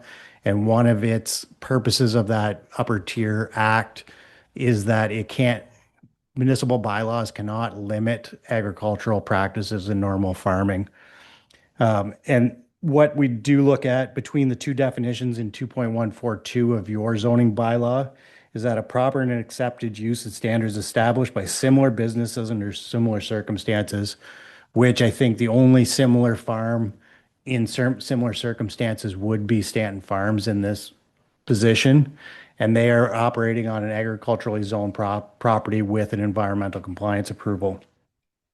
But if I draw you to the next step of those acts, the Farm and Food Protection Act definitions section of what a normal farming practice is actually expands on the municipal bylaws to further include applications and fertilizers and soil conditioners. So that would be the digestate after it's processed. But more particularly, section 2H of that act says that storage and handling or use for organic waste for farm purposes is included in a normal Farm Protection Act. So using the Farm and Food Protection Act and your own bylaw defending the purposes of normal farm practices in section 2.142, that Normal Farm Practices Act, it actually has a subparagraph in there that says any standard prescribed by the province of Ontario in your own bylaw, so that it doesn't conflict with the Normal Farm Practices Act. So those two actually point back at each other. That shows that the handling of organic waste for farm purposes is considered a farming practice and is suitable for use on agricultural properties as a normal and protected farm practice. And it can either be classified as a primary use or an accessory use, which are both permitted on A3 properties. So I think there is more discussion to be had with staff and staff, and to clarify that the zoning is correct and appropriate, and all applicable site planning and zoning the zoning is correct, and that the site planning and everything that's done, but there's no additional activities needed. Changing the wording slightly of that staff report makes for a much cleaner and easier and simpler for everybody environmental compliance approval process at the provincial level. So.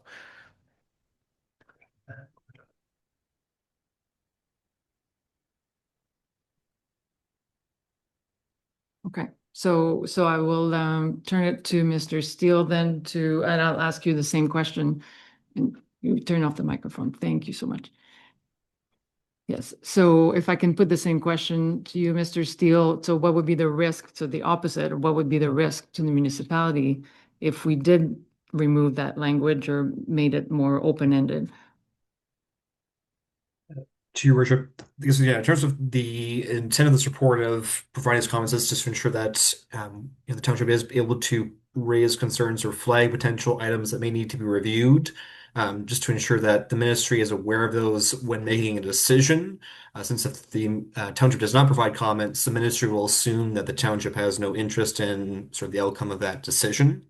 In terms of the wording of the resolution provided in the staff report was intended to be a bit broad to allow for flexibility of if there was further discussion or direction from council on the range of comments, or if there's additional comments that staff had not included that council wanted to also include, that could be done so. So it wasn't necessarily the intent of staff to provide this report exactly to the ministry, but rather to just seek direction from council of those comments. And as with that, I would also agree, the bylaw is not written sort of to be black and white, that there was sort of a bit of discussion internally of, what is this use necessarily? We have this very explicit definition of a waste disposal site versus, what is considered to be an agricultural use. Or what be potentially permitted as of right. I believe staff have reached out to OMAFA also internally, just to sort of seek some additional clarity or guidance from the ministry in terms of if they can comment on this and how it is being regulated at the provincial level, since this is not something that we deal with on a regular basis. So I'd say sort of summary, I think staff would be open to perhaps softening the wording of that, or potentially noting that, staff internally are reviewing further if any kind of zoning or additional planning approval is needed by the township. And certainly staff are more than open to having further discussions with the applicant, but really is yet to look to have these comments put to the ministry in the event that if there is, upon further review, some additional approvals or permits needed, that the township has noted those for information to the ministry. Okay, thank you for that openness. So it could be that the resolution we're looking at, as you said, tonight would not be specific. It's not to council to dictate exactly what would go in the letter, but perhaps it would be that that council directs staff to provide comments that are agreeable to all parties upon further discussions. So because it sounds like there is room for further discussion, and that based on the openness and the understanding of both sides, I think we could arrive at an agreeable letter. So comments from council on that? Councilor Glinski and then Councilor Cerna. Madam Mayor, I was around when that fiasco west from here took place, and I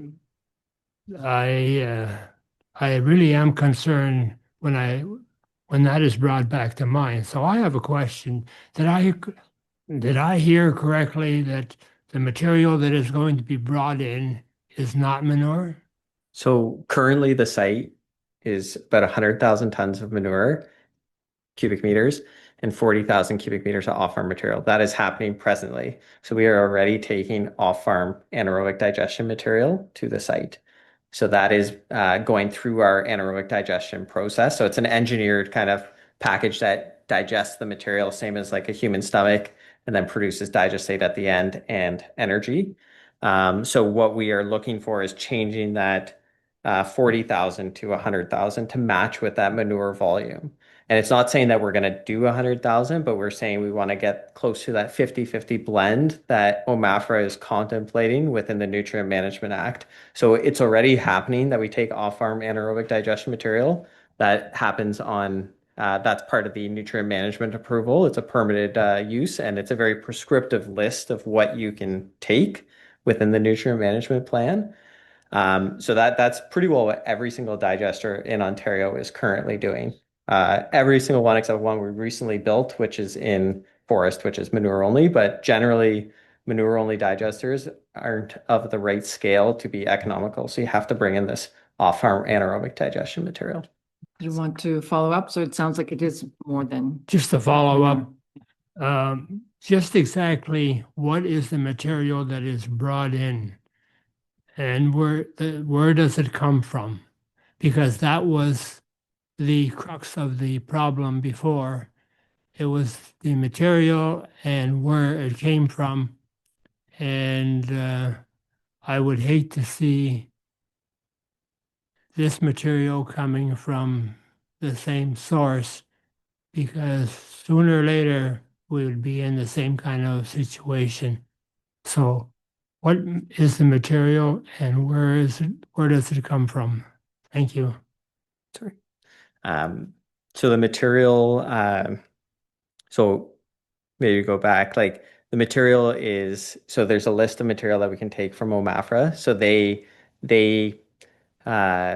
explicitly call out material. So a lot of it's like agricultural source material, they consider it. So it can be, if there's milk that has blood in it, for example. So a farm has milk in their tank that has blood in it. They have to dump that milk, right? We would take that rather than it being dumped in the drain, and we would produce energy from that. That's one example. We take material from the ethanol plant in Aylmer. So the ethanol plant produces, right now they're having a problem where they have excess syrup. We take that excess syrup and process it if they can't find alternative uses for it. So it's stuff that helps like local communities or local people in the area. We're taking mostly, all pre-consumer stuff. So we're not taking anything that's like gone through a person and then, coming to us. So it's all pre-consumer stuff. And it's a very prescriptive list of what it is. So they've OMAFRA has kind of gone through this and they said, hey, this stuff, if it's gone through a digester, is suitable for land application because they treat it, as long as the 50-50 ratio is maintained, as an agricultural source material, similar to the manure that gets applied to land. So that's what they do. So the difference between us and the other site is they would not have had a digester, right? So they were basically taking in material and applying it to the land. We're not doing that. We are taking in material, processing it through the digester. So what you have to imagine is we have these tanks that receive the material. It gets put into a large tank where it's blended with the manure. We heat up that material in that tank. There's a dome on top that captures the gas. The material stays in that tank for anywhere from 30 to 40 days. So it's digesting for 30 to 40 days in that tank and breaking down. And that reduces contaminants and everything else. So like the material that goes on the land is actually quite a bit better than the manure that would otherwise go on the land. So the digester actually cleans up even the manure that is generated on site. Thank you for that. And it sounds so it won't repeat the problems that you are referencing. Councillor Cerna and then Councillor Wilson. Thank you. This is all, I hate to admit it, but this is all way above my head. If you can take crap and make gas out of it and make money at it, that's almost a miracle to me. And they've set precedent. They've already built it. It's working well. They're doing a great job. I've had the opportunity to go there and see what's going on. And I'm not going to say it smells like a bed of roses, but you don't smell a thing. And they're doing good. They've set a precedent. And I don't know why we seem to be questioning what they want to do and everything. They seem to have everything in order. And I just hate to see people always say government drags their feet, and we're being so cautious at it. To me, it's just, let's get the ball rolling and let's not be so cautious on what they want to do. Let's do what we can to help. We're so happy with Clovermead half an hour ago and watching them grow. And then here we're being too cautious. So let's help these people and be proud of Malahid's growth and do whatever we can to help it. So, I think they're doing a great job and everything's going good with what they've got. So let's keep moving. Thank you, Councillor Wilson. Through you, Madam Mayor, you've been up and running for a while. Has this stuff already been spread on fields? You want to say that or can I- Let's just say, yeah. Yeah. Every Yeah. year it's been spread on fields. Okay, so we haven't heard any complaints, so it's obviously going through a different process than what happened at Kingsmill. Okay, well, but because of past history, if we're not questioning it, we're not doing our job. But if you're already spreading it and my phone's not ringing off the hook, then I guess the process is working a hell of a lot better than what it did over there because there wasn't a process. So that's, alleviates my concerns. Okay, so a couple more comments and we'll wrap it up. So Deputy Mayor Widner and then Councillor Leach. Yes, thank you, Mayor. I can appreciate the comments Councillor Glinski, Councillor Wilson made. This isn't the same process. They were injecting manure. It wasn't manure. It was, I don't know what it was. Chicken stuff. But I'm quite sure if that smell got out on your dairy farm, your cows would fall over because it was awful. Like it was awful. It was made the national news and everything. So I'm pretty sure you guys are responsible. It'll never happen. The air is being captured and scrubbed, like you said. So, and I guess with Councillor Cerna's comments, do we have any big concerns? What are all the flags we're worried about? Do we have the flags that we were worried about, or is it just more red tape, I think? Councillor Leach. Thank you, Madam Mayor. I am so pleased that Walker Farms is cutting edge and precedent setting in anaerobic digestion and natural gas production, and it's staying in the neighborhood. My concern comes with 24 hours per day, 365 per year.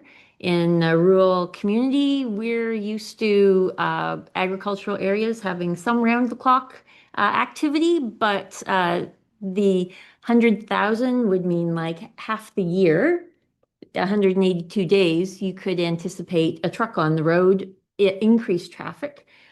So is there a window of the day when the activity would be bringing things in or leaving the farm? So that, occasionally you'll just like to hear the trees and the birds. So I just want to ensure that there is some thought that goes into 24 hours a day can be a long day sometimes. For sure. Sure.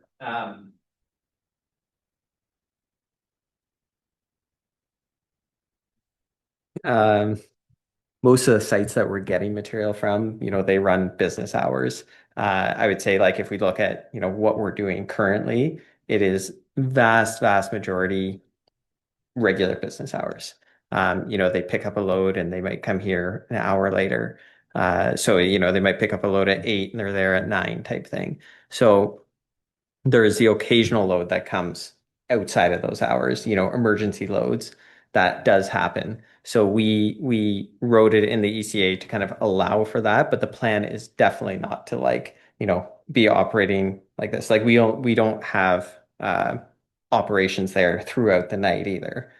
So it's a regular business hour type operation, but there is, we're asking for some flexibility for emergency, or there's sometimes some Saturday loads where they're cleaning out a plant or something like that. So it's definitely not the norm that it'd be overnight or weekends. It'd be more exceptional. Great. Thank you so much. Great discussion. One more quick comment. Thank you. Is this to enhance efficiency and improve the production? And you were mentioning that one vat or digester is there for like 40 days. In that time is more added, or is that left to stew? And then this was added to another digester, like anything that came on farm? So I'll try to remember it all, but it is to improve efficiency. So we have existing infrastructure that we built, and we can process more through that existing infrastructure. So we have a very high retention time now. Even with this addition, we'll have a very good retention time. Retention time being the amount of time that the material stays in the tank. The idea is that we will produce more renewable natural gas, more nutrients, more fertilizer for the land as well. So it is to improve efficiencies with our existing assets, but then also to produce more for the area as well. And then the vessels are called CSTR, like continuous stirred vessels. So it's not like a batch system. So the material goes in, but we also take material out. So it's an average retention time of, say, 30 days. It's not that it stays in that, or that it, like, we load that tank up, it stays in that vessel. We do have the ability to run, we have 2 vessels there. We have the ability to run them in series or parallel. We've done both just to see, operationally which one is better. But if we run it in parallel, we feed both of the tanks, we take out both of the tanks. If we run in series, we feed one, then it moves to the next tank, and we only take out of that tank. Currently, we're running them in series. We've kind of gone back and forth to see which one is the better method. I don't have the definitive answer, but it is very flexible. There is potentially less chance for material to go in and out if it was in series versus parallel, but it still has a very long retention time, and we're not pulling from the same area where material gets entered. Okay, so thank you for all that. So what was not on the agenda was biodigestion 101, of course, but we squeezed it in, and it was very, very informative and very interesting. So thank you for that. I think you're hearing clearly from council and from staff that there is huge support. Like, we appreciate your investment in this area and your innovation and everything that you're doing. I think you also heard some openness from staff to say, okay, let's work this out. So I'm going to suggest we leave the resolution as is. It is broad enough, and staff heard your concerns, and you've heard the openness. Like, it will work it out in a way that, protects everyone's interest. That is all we're trying to do, and, taking the big picture and thinking long term. So thank you, everybody, for an excellent, excellent discussion. So the resolution. The report number DS 2624 entitled Notice of Environmental Compliance Approval Application Walker RNG Inc. be received, and that council directs staff to provide comments to the Ministry of the Environment, Conservation and Parks for consideration for its review and consideration. And a mover and seconder, please. Councilor Lewis moves, Councilor Glinski second. All those in favor? That motion is carried. Thank you, everyone. I think with that, we'll take a brief recess And it will be a brief recess because we still have lots on the agenda. Thank you. Okay, welcome back, everyone. We'll continue our items under new business. We have a report on the 2026 semi-annual bylaw enforcement activity report. Mr. Russell, welcome. Oh, just as I said that. Mr. Russell, welcome. Please unmute. Thank you, Mayor and Council. Before you, you have the 2026 semi-annual bylaw enforcement activity report. Provides Council with an update on bylaw enforcement activity from January 1st to June 30th. Bylaw enforcement responsibilities include enforcing municipal bylaws, reviewing and updating bylaws, developing new bylaws, creating policy and procedures related to enforcement.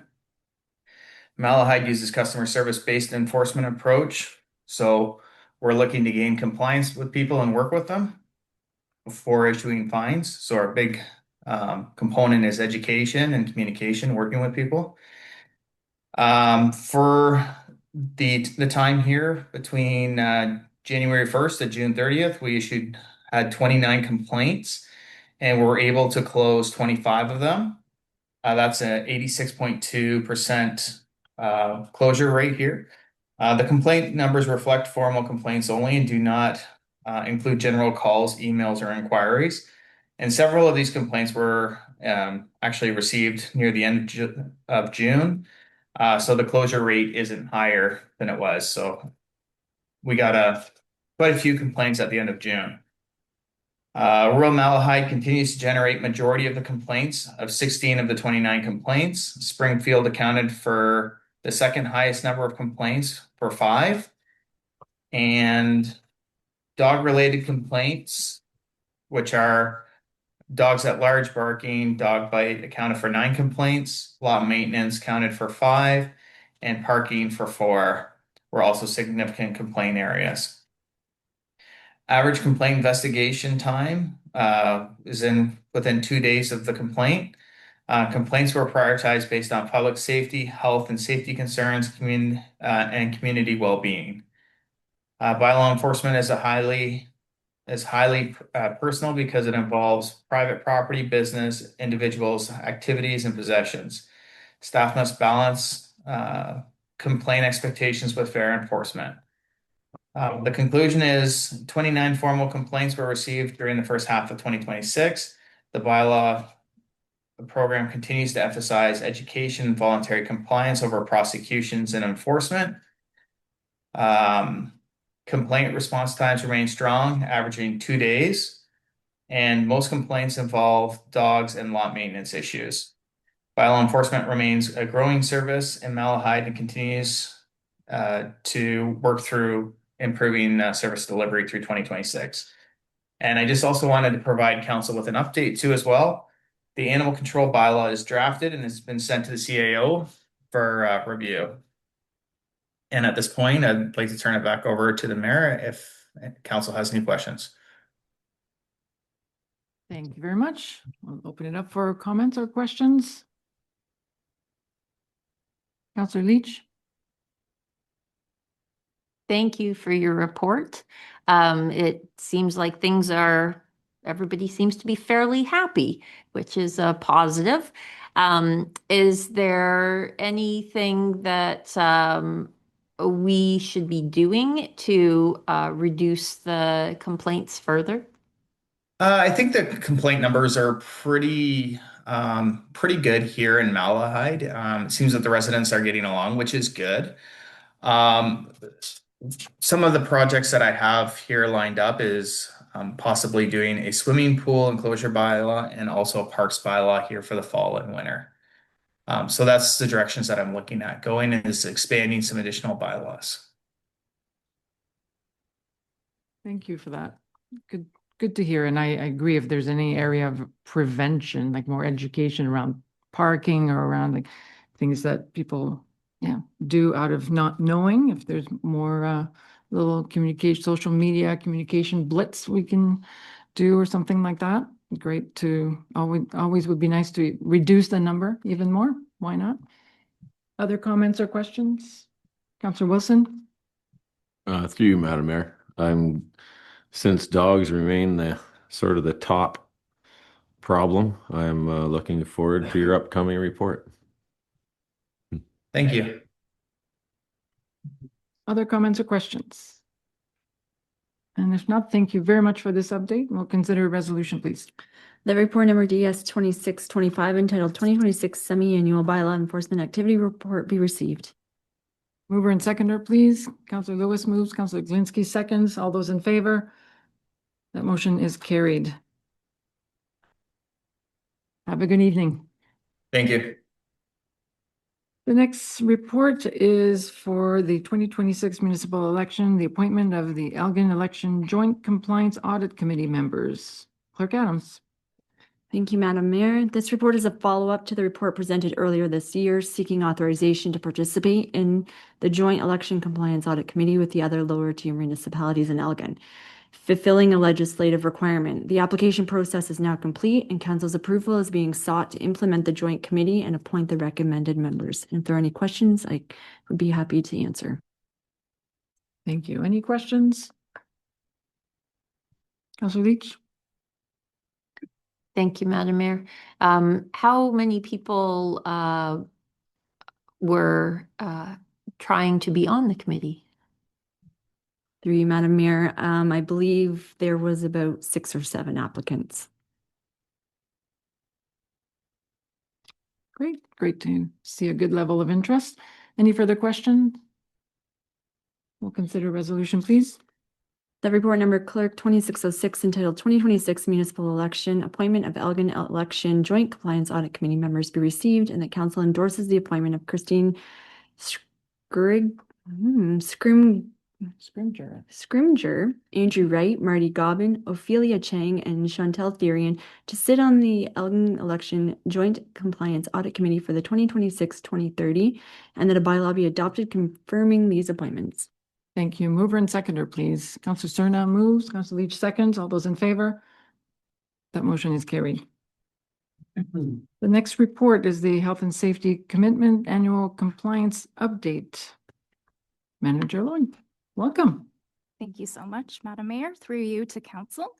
Good evening. I'm happy to be here this evening to present the next report, HR 26-05.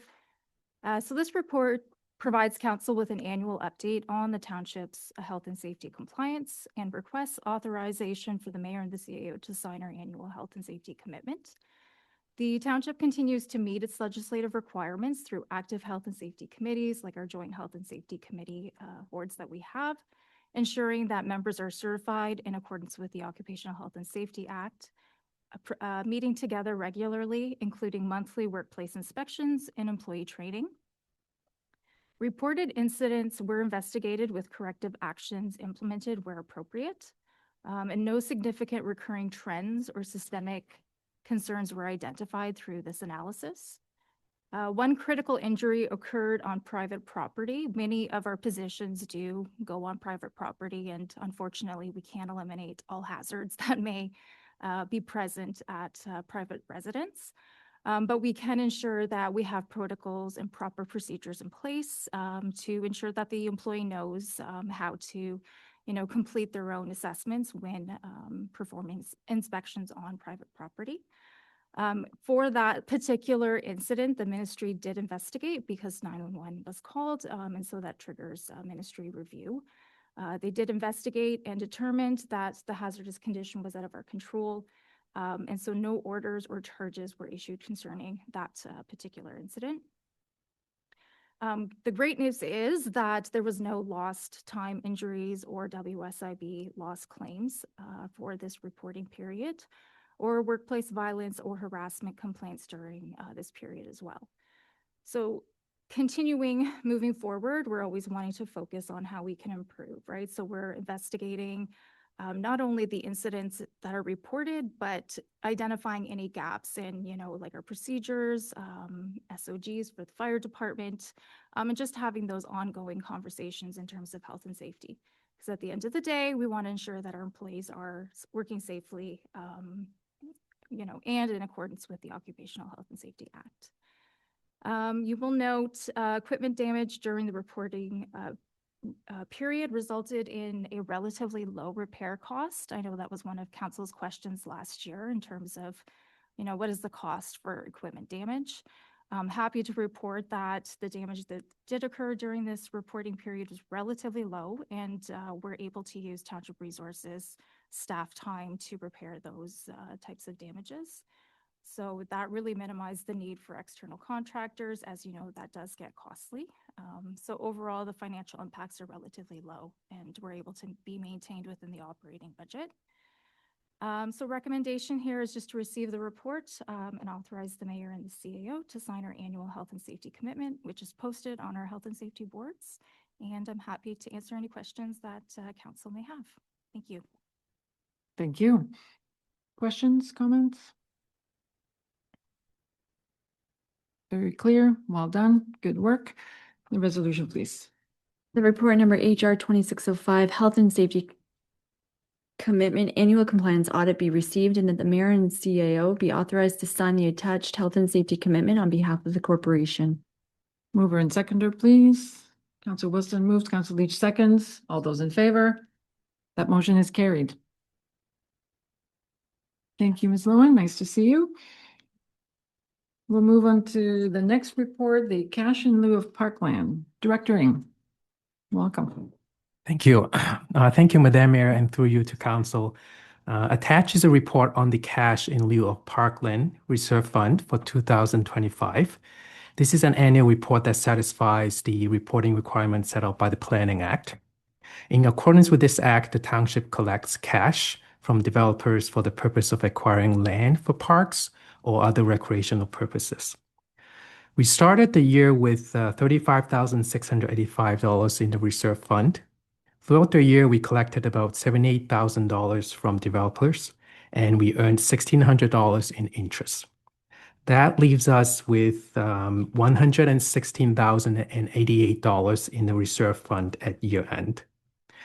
There has been no draw from this reserve fund for the past 4 years. Therefore, in the upcoming 2027 budget development, staff will consider whether there's eligible projects that can be funded by this reserve fund. I'm happy to take any questions from council. Thank you very much. Questions? Councilor Leach?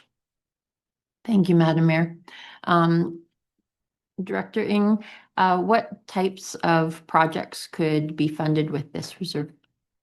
So we collect the funds from developers. So for eligible projects, we have to demonstrate that they support growth. So mostly expansion of existing parks or recreational facilities would be some of the obvious projects that can be used for the purpose of this fund. Thank you for that. Just something that would be justified by growth. Yes. Okay. Deputy Mayor Widner? Yes, thank you, Mayor. Through to Eric. Eric, the interest earned seems rather low. Are we handcuffed to where we can put this money to gain interest, or why is it that low? Yes, so the interest income is allocated based on the year-end total reserve of other reserve funds.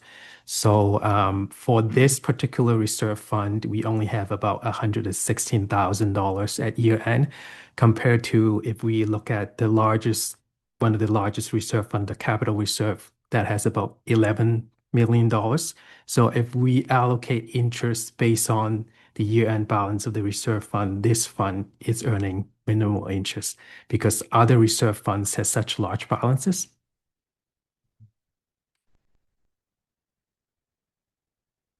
Okay, so it's not the actual interest, it's just the portion that Yes. for the sake of reporting that you allocate to this. Okay. Yeah. So for example, if we have $10 of interest, because this reserve fund only makes up of 1% of the total overall reserve, it's only earning 1% of that $10. It's prorated. Yeah. Yes. Okay, thank you for that clarification, that question. Any other questions? We'll look forward to your suggestions on the next budget to see if where that can be used to the benefit of the community. Sure. The resolution, please. The report number FIN 2611 entitled Cash in lieu of Parkland be received. Mover and seconder, please. Counselor Leach moves. Counselor Serna seconds. All those in favor? That motion is carried. And Director Ing, we have another report, the Building Stabilization Reserve Fund Annual Report. Sure, yeah. Thank you, Madam Mayor, and through you again to Council. Attached is a report on the Building Stabilization Reserve Fund for 2025. Again, this is an annual report that satisfies the reporting requirements set out by the Building Code Act. According to this act, the township can establish a reserve fund to manage the risks involved in the operation of the building division. Examples of such risks would be economic uncertainty that affect construction activities in the area, as well as extra costs that might be associated with changes in legislation. Looking at the building department, the township's division ended 2025 with a deficit of $97,888. As you can see from the permit revenue and reserve fund balance charts in the report, you can see that the building permit revenue has been on a decline over the past 5 years, mainly due to downturn in construction activities post-COVID-19, and the building department started to have deficit after 2022. This leaves us with a reserve fund balance of $504,681 at the end of 2025. If the operating deficit proceeds at the current level, we expect to deplete our reserve in 5 years. So in responding to this trend, staff will start reviewing the operating costs of the building department and hopefully come up with new permit fee revenue that is sustainable to cover the cost of operation in the long term. Any proposals of updating the permit fee may involve a multi-year phase-in of new and increased fees so that we can balance the use of current existing reserve while also trying to keep a certain targeted level amount to manage future risk. Staff intend to begin this work in the fall, and if you may remember, we do charge recoveries to BAM, so we need to work with BAM on this project as well. I'm happy to take any questions from council at this point. Great, excellent report. Questions? Councilor Wilson? Guess just more of a comment. It's unfortunate that we're not getting more building happening in the township. And something that used to cover itself isn't. That's sort of going in the wrong direction, depleting the entire reserve in 5 years because of the way things are going. I hope there's some improvement. Yeah, and also I would keep in mind that the fees have not been adjusted since 2015. So we know our costs, like just through inflation and wages have increased, and we've kept the fees flat. So that's been to the advantage. But yeah, I think now it's time to phase in, and but yeah, it would still be nice to see additional and more permits being issued. But yeah, I think the deficit is mostly because of the fees. Councilor Leach. Thank you, Madam Mayor. Is there a sense that there is going to be more permits coming, or is building kind of stagnant right now in the township due to the reality we exist in at this particular moment where everything costs so much? Thank you. And through you, Madam Mayor, to Councilor Leach. I don't have the year-to-date building permit revenue write-off with me right now, but the trend is definitely, it's been on a decline since 2022. So we might not see a relief in the current year and might as well have to do with the current environment. No crystal balls available. This one. Okay, Councilor Glinski. Madam Mayor, just by reading the paper, I see that other areas are experiencing the same kind of a problem. And one of the things that they're looking at, which I bring up every chance I get, and I'll bet you can guess what it is, they are either lowering or removing developmental funds or whatever it's called. So I was wondering if at any point in time, we're going to be looking at either lowering or getting rid of the developmental business. Thank you. Yes, good question. Predictable, but good question. But, and we know the province is really encouraging municipalities to eliminate or decrease. So I don't know if we're looking into that at all. I'm not looking for any commitment one way or another, certainly, but Yes. any comments? Right now, we are undertaking the development charges studies being conducted by Watson. So we'll see what the report says and what kind of fees they are recommending, and we can proceed with either changing the charges or maybe considering canceling it, depending on what council feels like. But my opinion on development charges is it helps facilitate growth in terms of if you have new growth, you have to fund that growth in a certain way. For example, if you have new residential development, you need to have certain services like library and parks and whatnot. And development charges is one of the tools that can be used to fund those extra expenses. Obviously, there are different opinions on whether development charges are good or not, but it is a tool for sure. Looking forward to that debate. A resolution we'll consider. The report number FIN 2612 entitled Building Stabilization Reserve Fund Annual Report be received. Mover and seconder, please. Councillor Lewis moves, Councillor Wilson seconds. All those in favor? That motion is carried. Thank you. And now to your budget performance report to complement and supplement what we heard earlier with the financial statements. Over to you. Thank you, and through you, Madam Mayor. I just want to take this opportunity to thank all of the staff that were involved with assisting the year-end audit. It is a big task after we close the year-end. So thank you for all the staff involved. And the next thing that I want to reiterate that is the budget to actual analysis in the council report does have a different year-end surplus compared to the audited financial statements amount. And Rob has kind of touched on the reasons why there's such a difference because of the public sector accounting standards being used in preparing those statements.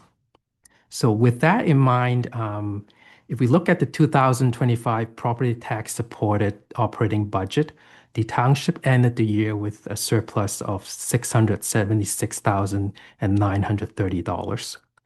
Notable variance can be found in the reserves and grants and other revenue sections of the budget, which explains about 80% of the surplus. If we look at the reserve and grant section, in 2025, we received various restricted grants, such as the Emergency Preparedness Grant, the Fire Protection Grant, and the Pothole Grant. These grants added up to $141,000. We applied for these grants during the fiscal year, and therefore they were not included in the budget when we developed it in late 2024. The operating budget also did not include our draw from the development charges reserve to help pay for our fire hall and MCP debt, and that amounted to about $91,000. Looking at other revenue, we received extra supplementary taxes, which Rob touched on earlier in the evening, from a newly built commercial property. Also, our interest on the outstanding taxes receivable, as well as interest earned from our operating bank account, were higher than anticipated. For our planning and parks department, there were about $80,000 of surplus combined, And that is mainly due to staff vacancy in the planning department, as well as less anticipated maintenance expense needed in the parks department. Next, we move on to our capital budget in Schedule A.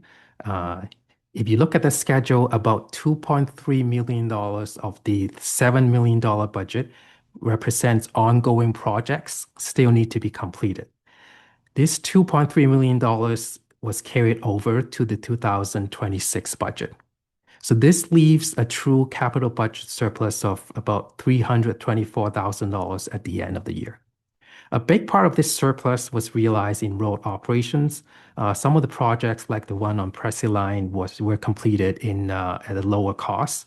And also looking at double surface treatment and gravel resurfacing, these categories were less than anticipated than what we need in 2025. Given all these variances in 2025, staff will review for possible trends and make necessary adjustments accordingly in the 2027 budget development process. I do wish to point out here that staff did not intentionally overtax, but rather the surplus was a result of various unforeseen circumstances that occurred in the year. Some of these examples would be extra grants that were available in year that we did not anticipate, extra supplementary taxes because of newly built properties, extra recoveries from the fire department that were mentioned in the report, higher interest rates that result in higher interest income from our operating bank account, and unforeseen staff vacancies, for example, in the planning department. After considering the operating and capital budget surpluses, there is $908,381 of budget surplus that is unrestricted, and staff is recommending this amount to be allocated to the capital reserve for future infrastructure projects. There are different reserves that can use this amount of surplus. For example, the contingency and stabilization reserve amount, which is not as restrictive as the capital reserve. But looking into the history of that contingency and stabilization reserve fund, I didn't see any contribution made in that fund for the past couple of years. The last contribution was made, I believe, in 2022, which was 4 years ago, but we haven't been drawing from that reserve either. So I do believe that we have enough in that reserve to cover for unexpected variances in the future. So that is why I'm advising that the entire amount of the current year surplus be contributed to the capital reserve. I'm happy to take any questions from council. Great, thank you. We'll open it up for questions. Very favorable performance at the budget. Councillor Leach. Thank you, Madam Mayor, to Director Ng. How does the paying off of 2 of our buildings affect our budgeting going forward now that we don't have debt payment on them? Yeah, and through you, Madam Mayor, to Councillor Leach, we do have a couple options. One of the most common option is to keep that amount, keep the debt payment in the budget, but classify that as a capital contribution. So we have more being contributed to capital for future use, or we can remove that debt payment entirely, and that would reduce the tax rate increase to our ratepayers. So a few options there. So we'll be able to discuss that at during the 2027 budget process, but yeah. Like when you pay off your car, then you start you give the payment for saving for the next one or saving for the repairs, right? Right, yes. It's a good question. Yes, it's nice to see that sometimes there have been concerns about the surplus and these were really positive unforeseen circumstances. So that's great to see. And also a good reminder, I certainly would support moving that into the capital reserve. You recall like a portion of the levy increase each year is to fund the capital reserve. So if we're able to do that in advance, then that may reduce or some pressure that we put on that in that portion of the levy increase. Other questions, comments? I will say that the arrears now being up to 1 million did catch my attention. I'm wondering if I certainly would be interested in just finding out more. I don't know if that's something that staff can follow up on. Like what exactly is the trend or what is happening? Yes, through you, Madam Mayor. It is that area's amount has been increasing for the past few years. And I did look at it in briefly. So the current year, that 1 million, about 32% represents a balance that is close to being tax sale. If I compare this percentage to last year, it's about the same, but certainly that balance has been increasing, and it's certainly worth looking into further. And I can bring another report to council on a detailed breakdown of who is struggling to pay, and whether it's commercial, whether it's residential, and what we can do to speed up the collection there. Yeah, I think that again, going into budgeting, that would be useful to know what's going on there. Yes. Other comments or questions? Excellent report again. We'll consider a resolution.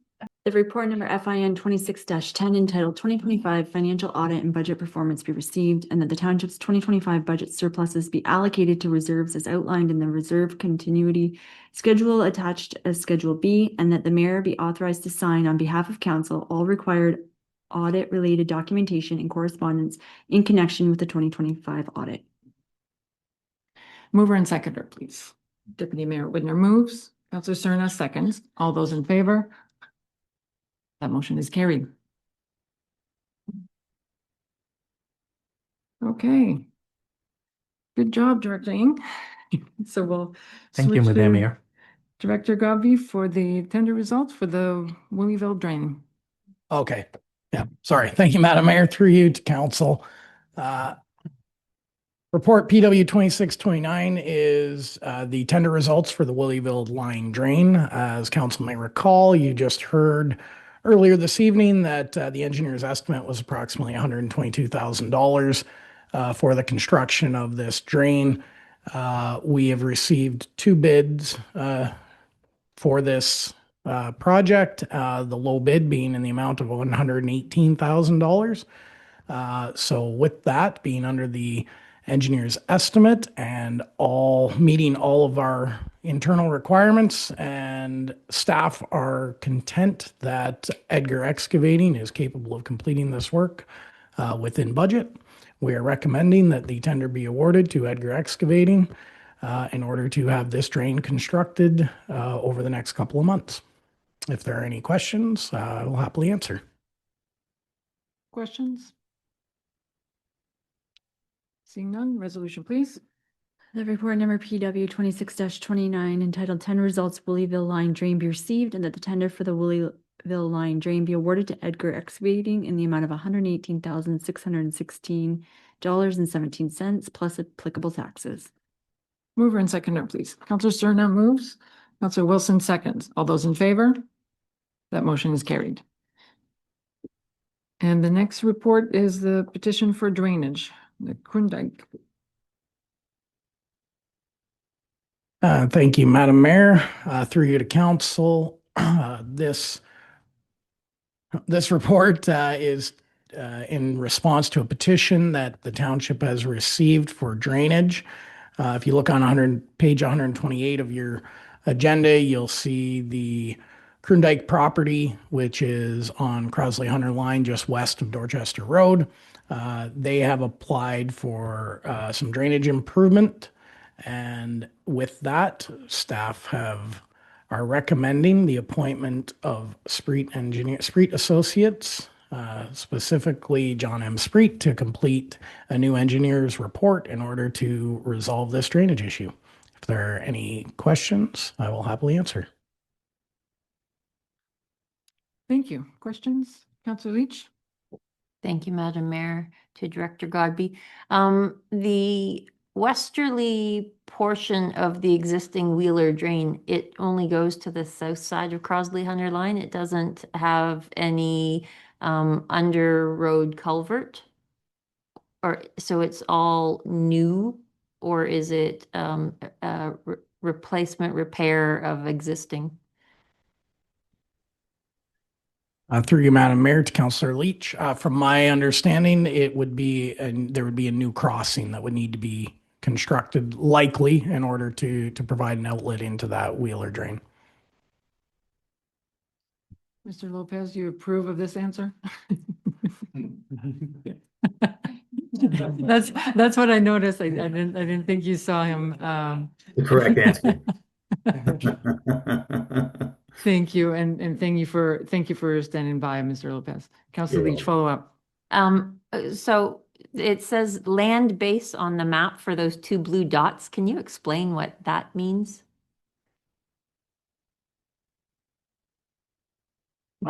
Through you, Madam Mayor, that is the kind of default legend that gets created when we put out a plan from the online GIS system.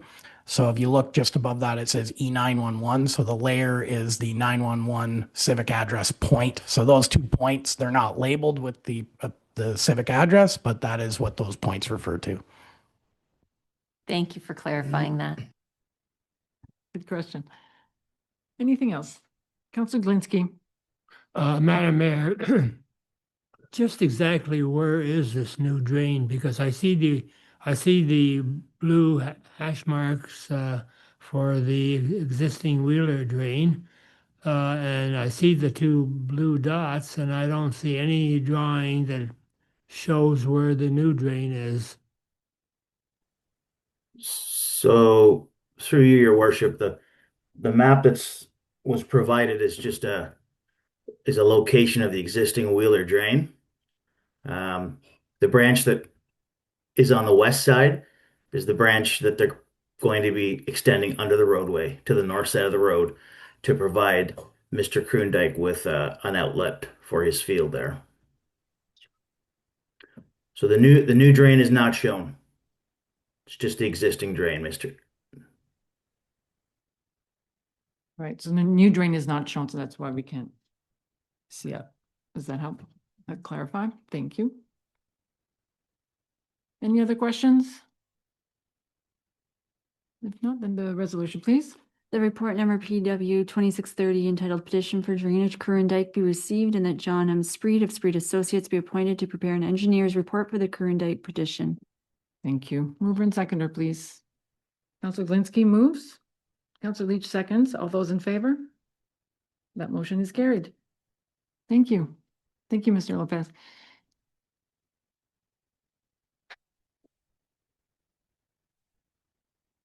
And then the last staff report, again, Director Godby, this time the Southworks Yard fence. Thank you, Madam Mayor, through you to council. Report PW 2627 is a request from council or to council to authorize staff to execute an agreement with the neighbor to our Southworks Yard, neighbor to the east. Essentially, if you were to look at the map, if I'm getting there on page 131, you see the overview of our works yard. And I've highlighted on there the location where there's been a request for the construction of a fence to separate our basically industrial type use from the neighboring residential property to the east. Normally, in instances where you're dealing with fences, you could go through the Fence Line Act, and typically what you end up with is a scenario where property owners can share the cost. Essentially, what we are proposing is that the township would split on the cost of construction of this fence in order to provide some privacy and separation between our equipment and snowplows and stockpiles and all that, to separate that from the residential use next door. The property owner had proactively obtained some quotes. Those ranged from $9,000 up to $14,000, depending on the contractor. With that, our suggestion would be that we would agree to have the owner complete the work, and the township would make a financial contribution of the lesser of 50% of the cost of the fence, or $5,000. Meaning, if they wanted to go ahead with a $14,000 fence, we would max out our contribution towards that at $5,000. If they went with the $9,000 option, we would max out our contribution at $4,500. So the idea being that we know that the low bid that we got was just over $9,000. So with that, we would say, yes, let's pay for up to 50% of that cost. This is not a budgeted item, so the funding would come through from the capital reserve. If there's any questions, I would happily entertain discussion. Thank you. Councillor Cerna. Who's responsible for that fence line to begin with? Through you, Madam Mayor, to Councillor Cerna. The fence line will ultimately default to 50-50 between the two property owners. So any fence constructed on a property line, through the Fence Line Act, you have the ability to implement the use of fence viewers who can then assign costs. In most cases in Ontario, it is typically a 50-50 split. Yeah, I've never heard that it's a 50-50 split. Is it? Because this might sound silly, but my dad always told me this going back many years ago, that when you look at your property, any fence line to your right belongs to you. Anything to your left is your neighbor's. That might be old school, handed down from generations, but that's what I was always told. So when I'm looking at this picture, that fence is Malahide property. It's to our right. So that would make it Malahide Township property, fence property. So could be BS for all I know, but Or that's perhaps what Daddy said. it was modernized just to avoid one person facing north and the other person facing south. Deputy Mayor Widner. Yes, thank you, Mayor. I can give a little history lesson. I was on council when we built that fence. There was noise concerns, there was dust concerns, it would just bother the neighbors, so we decided at that time, and Randy Millard was on, that'll age you too, right? And you? But we decided to erect that fence, so it must be over 20 years old.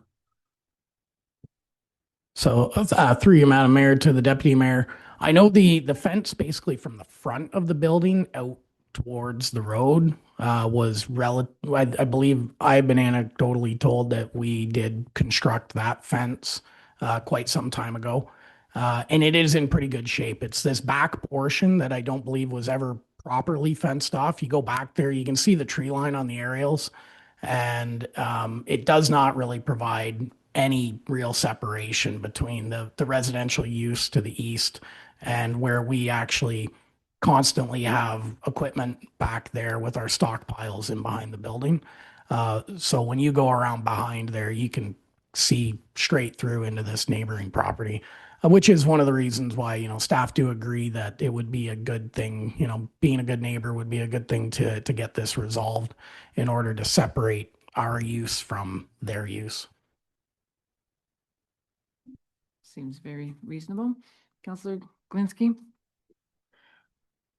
In years gone by and having many fence lines with neighbors, it was always laid out that a certain neighbor would have the first part and the next neighbor would have the next part.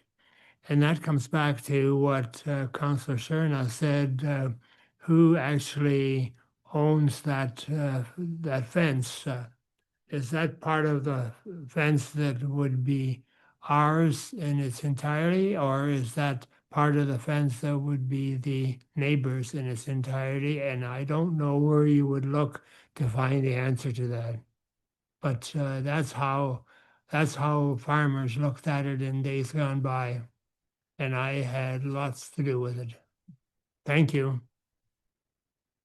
Director Godby, do you want to? Yeah, through you, Madam Mayor, just a mild elaboration on that. The Fence Line Act does, there are appointed fence line viewers, which who actually would go out and their job becomes to assign costs based on the location of fences or disputes about fences or property lines.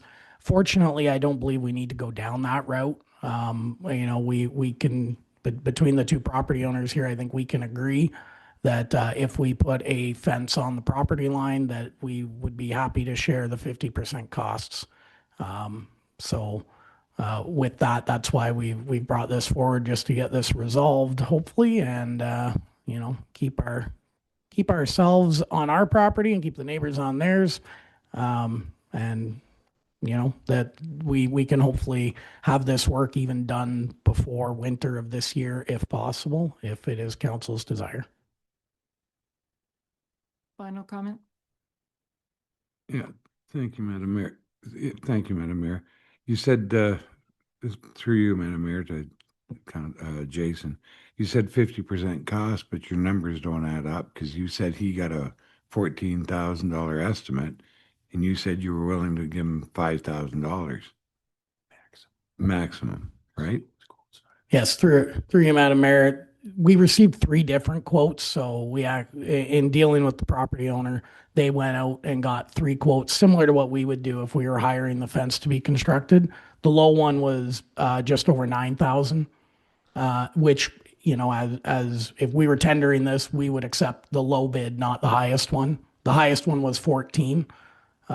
So yes, we're kind of looking at it. If he wants to pay more for the higher quality fence or more decorative or whatever, that we're not suggesting that we would pay for those extra features that are not required, which is why I'm suggesting a maximum of $5,000 or 50%, the lesser of the two. So if he wanted meaning if he chose the $14,000, 50% would be $7,000.